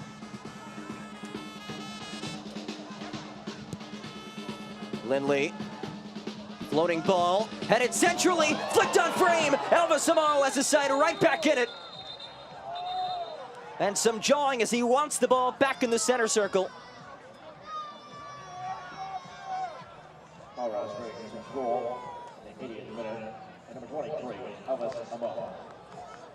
But the substitute has his 11th goal in the season, and there is life for Colorado Springs. The night of the substitutes, man, just making some late game magic happen here. Lindley with way too much time and space on the ball. And it's a great flick on one. An incredible way to get on the end of that. And then you see just the jawing. Amo trying to get the ball back, get the game going again. Rakowski's not having any of it. And when stakes are high in something like this, you can tell both teams know that this is a monumental win.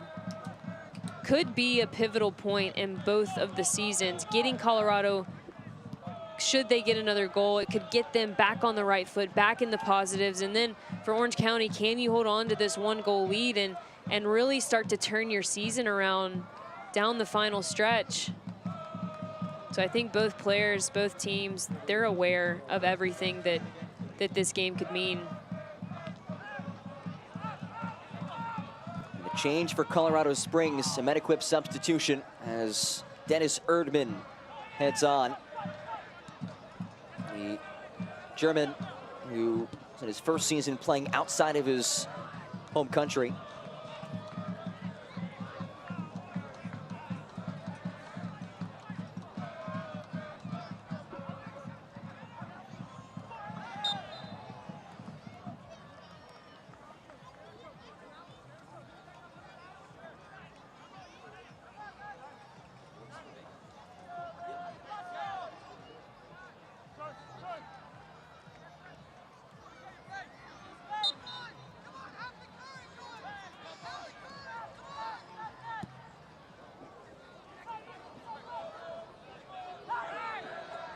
Orange County would love to find a fourth goal, give themselves another 2-goal cushion.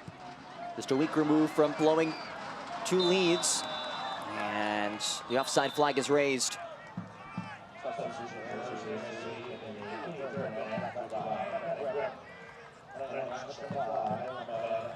And a change on the way for Richard Chaplow.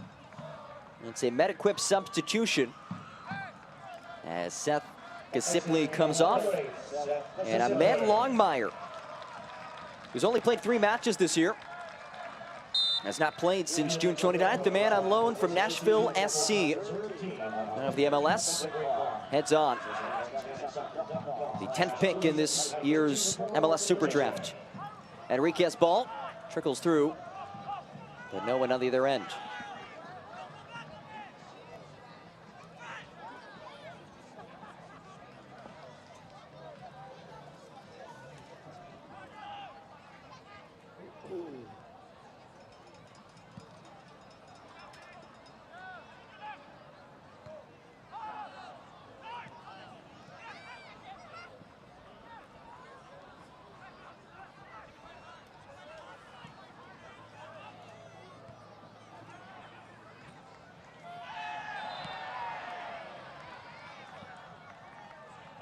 Galena whistles as Partida is slow to his feet.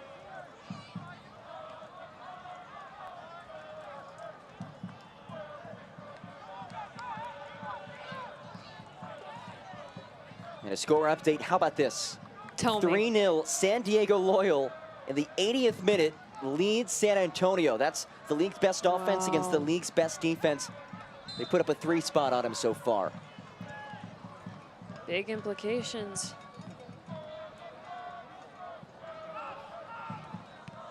Weekend began with San Diego Loyal 3 points ahead of this Colorado Springs Switchback side for that second place spot in the West. So if the results stay as put, San Diego Loyal a bit of a cushion over Colorado Springs for that 2 spot. But still time for the Switchbacks to mount a rally. They've gotten 1 back. Can they level it? Erdman recently checked on. And he taps it a bit too heavy. Orange County just seems like a different team in the second 45. Defensively, executing their game plan, doing well to still be okay without the ball as they were in the first half, but doing a much better job to keep their lines unified, move as a collective unit instead of as 3 divided lines.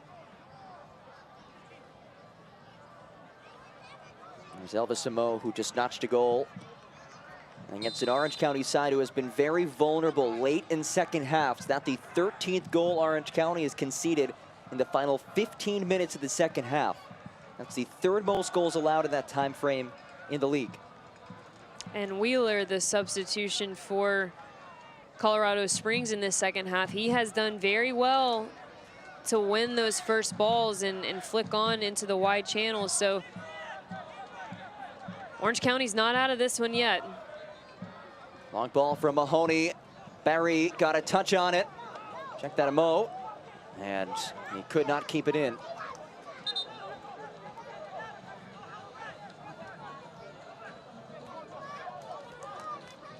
Game management begins.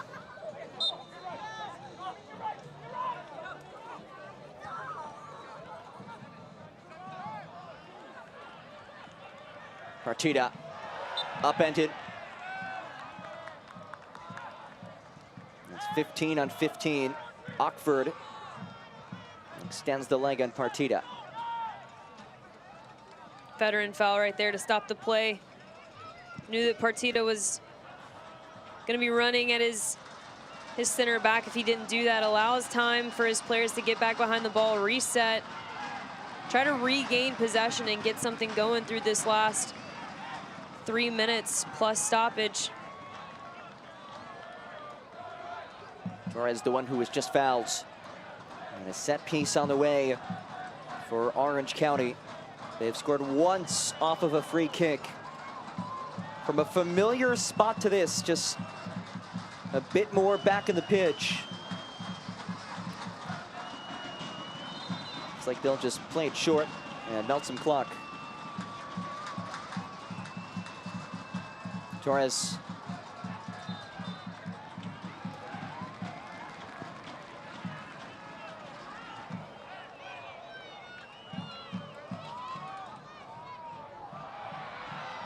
Enriquez perhaps got away with the foul.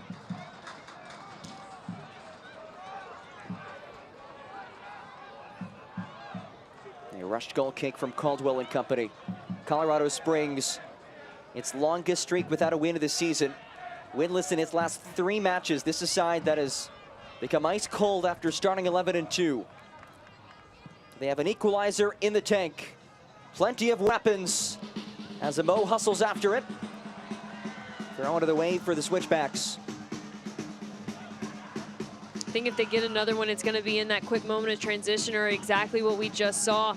Wheeler checking off that back line, trying to get a flick in behind to Amo. That seems to be what the combination to look for is. Here is Wheeler, low cross. Amo tried to hop after it, comes to Barry. Unable to get it through that back line. Enriquez through the contact. And here comes a free kick. It's within striking distance.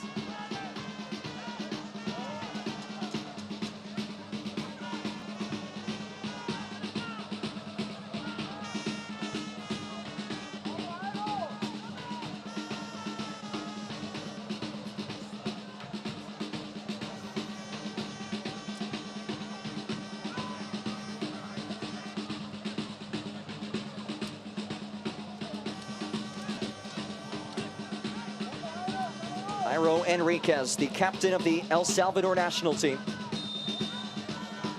Signed on June 1st. Blast on frame! Oh, what a stop! Welcome back, Patrick Rakowski. What a game the kid has had. Standing on his head, has come up with some big saves. No surprise there that Enriquez was over the ball. Excellent bender. Galena loops it ahead. Oh, and screaming for a corner kick, a deflection. Oh, it's a penalty kick on the way. I was wondering why the hug. Quite excitement. A point to the spot from Ricardo Fierro. Wow, handball being called on Hoffman. So here it is, Galena turns.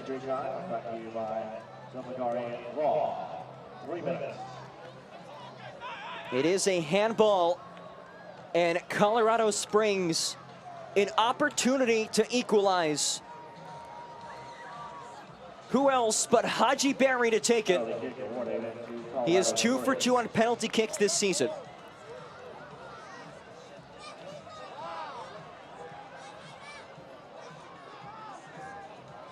Haji Berry, the reigning MVP, the reigning Golden Boot, against a keeper who has not played in nearly 2 months.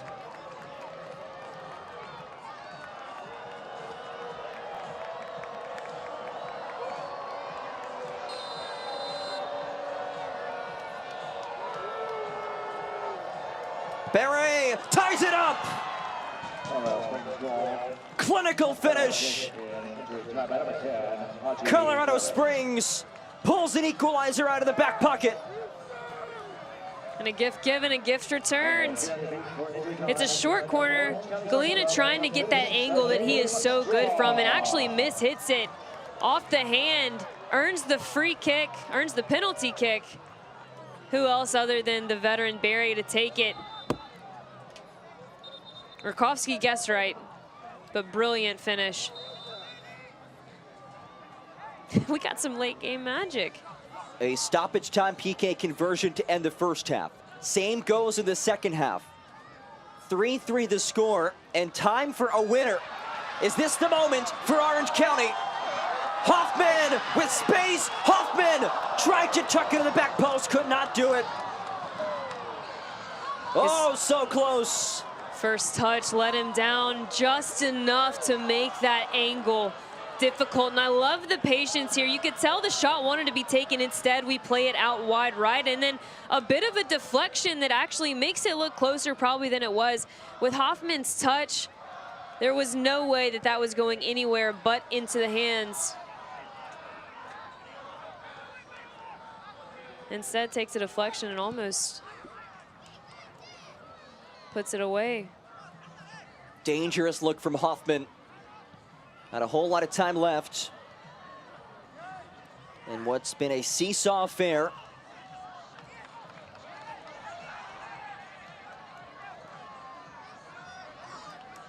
Barry asking for a stoppage as he holds his face.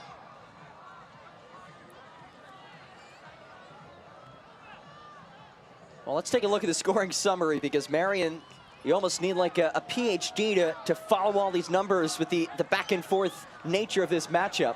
A wild night. Not a look of what Orange County was able to do. Yeah, Coley on the PK. McCabe comes in 50 seconds into entering the game, gives the go-ahead. See up there, no surprise in the scoring summary though for Colorado. Look, that's one thing. That front three, they deliver. What's been lacking for Colorado in this game though is the overall collective effort attackingly. What a night. What a duel. A match that saw just about everything. And we finish level 3-3 the final. Orange County and Colorado Springs Switchbacks split the points. And here is our man of the match, presented by California Performance Co. It's Dylan Powers. He scored that banger of a goal to put his side up by 2, but it was not quite enough. No, and just a frustrating game for both of these teams. I think it's going to be more frustrating when you look at it from Colorado's perspective, when they have so much on the line to lose. But hey, you're Orange County. You just defended your home turf. You got a point out of it, a hard-fought result, and really you were the better team through that second 45.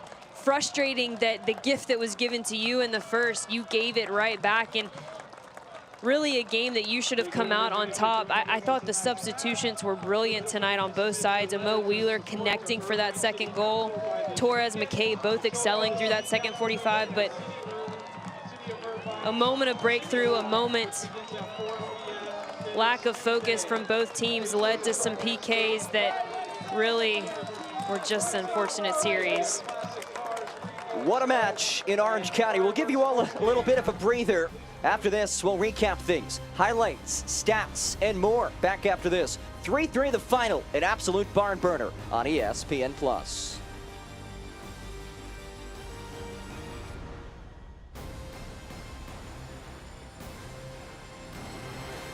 I'm here at Pro Code, the official training partner of Orange County Soccer Club. Every athlete knows they have more potential inside them. At Pro Code, we provide a custom training plan so you can unlock that full potential and perform your best when it matters most.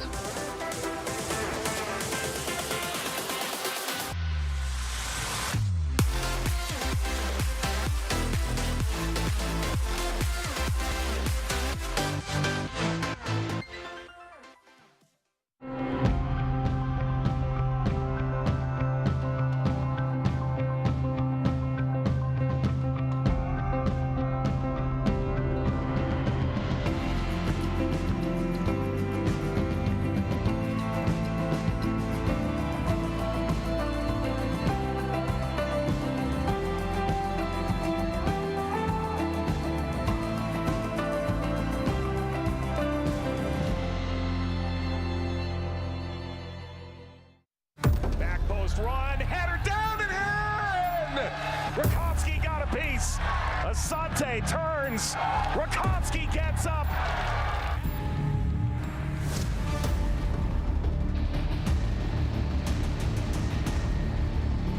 Orange County strikes first.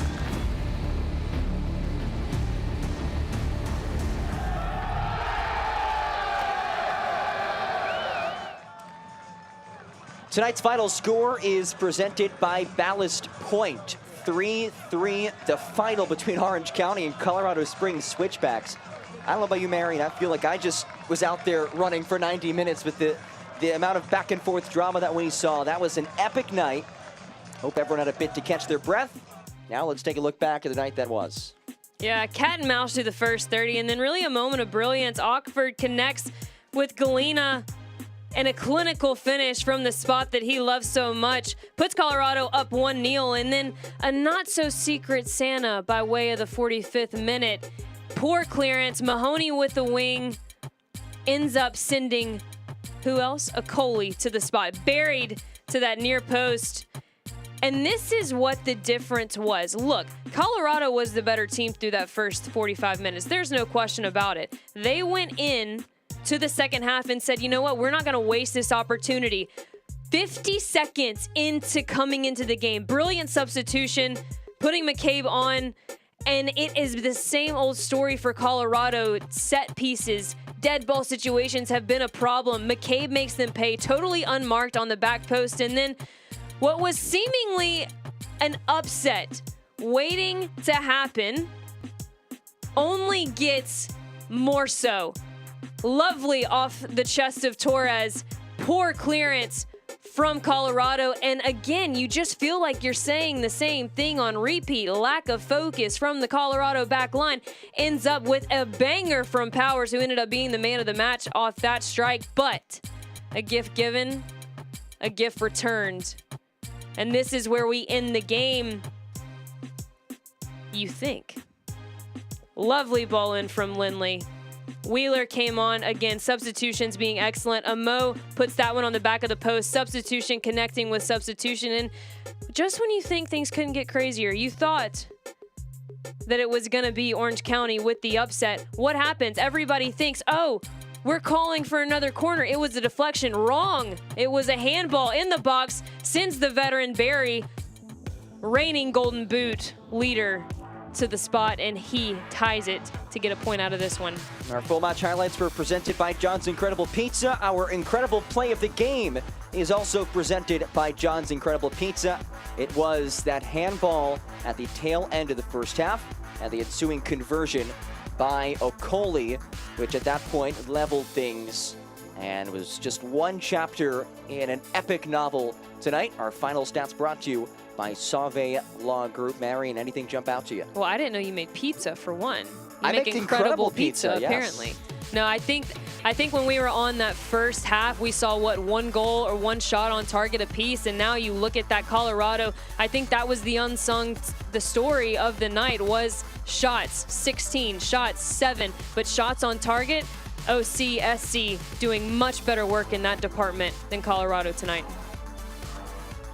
Well, things were crazy up until the waning moments, and Jairo Enriquez puts it on frame, but a better save by UHSM for UHSM save of the match. Rakowski, the full extension, and what a night. Well, we hope you had as much fun as we did. This was an absolute thriller, a point apiece for these two sides. 3-3 the final score brought to you by Ballast Point. A big thanks to all of you for joining us. For my partner, Marion Crowder, our entire crew, I'm John Gross saying so long. This has been USL Championship live on ESPN. 3-3 the final in Orange County. This copyrighted telecast of the United Soccer League Championship cannot be retransmitted, rebroadcast, or reproduced without the expressed written consent of the United Soccer League Championship.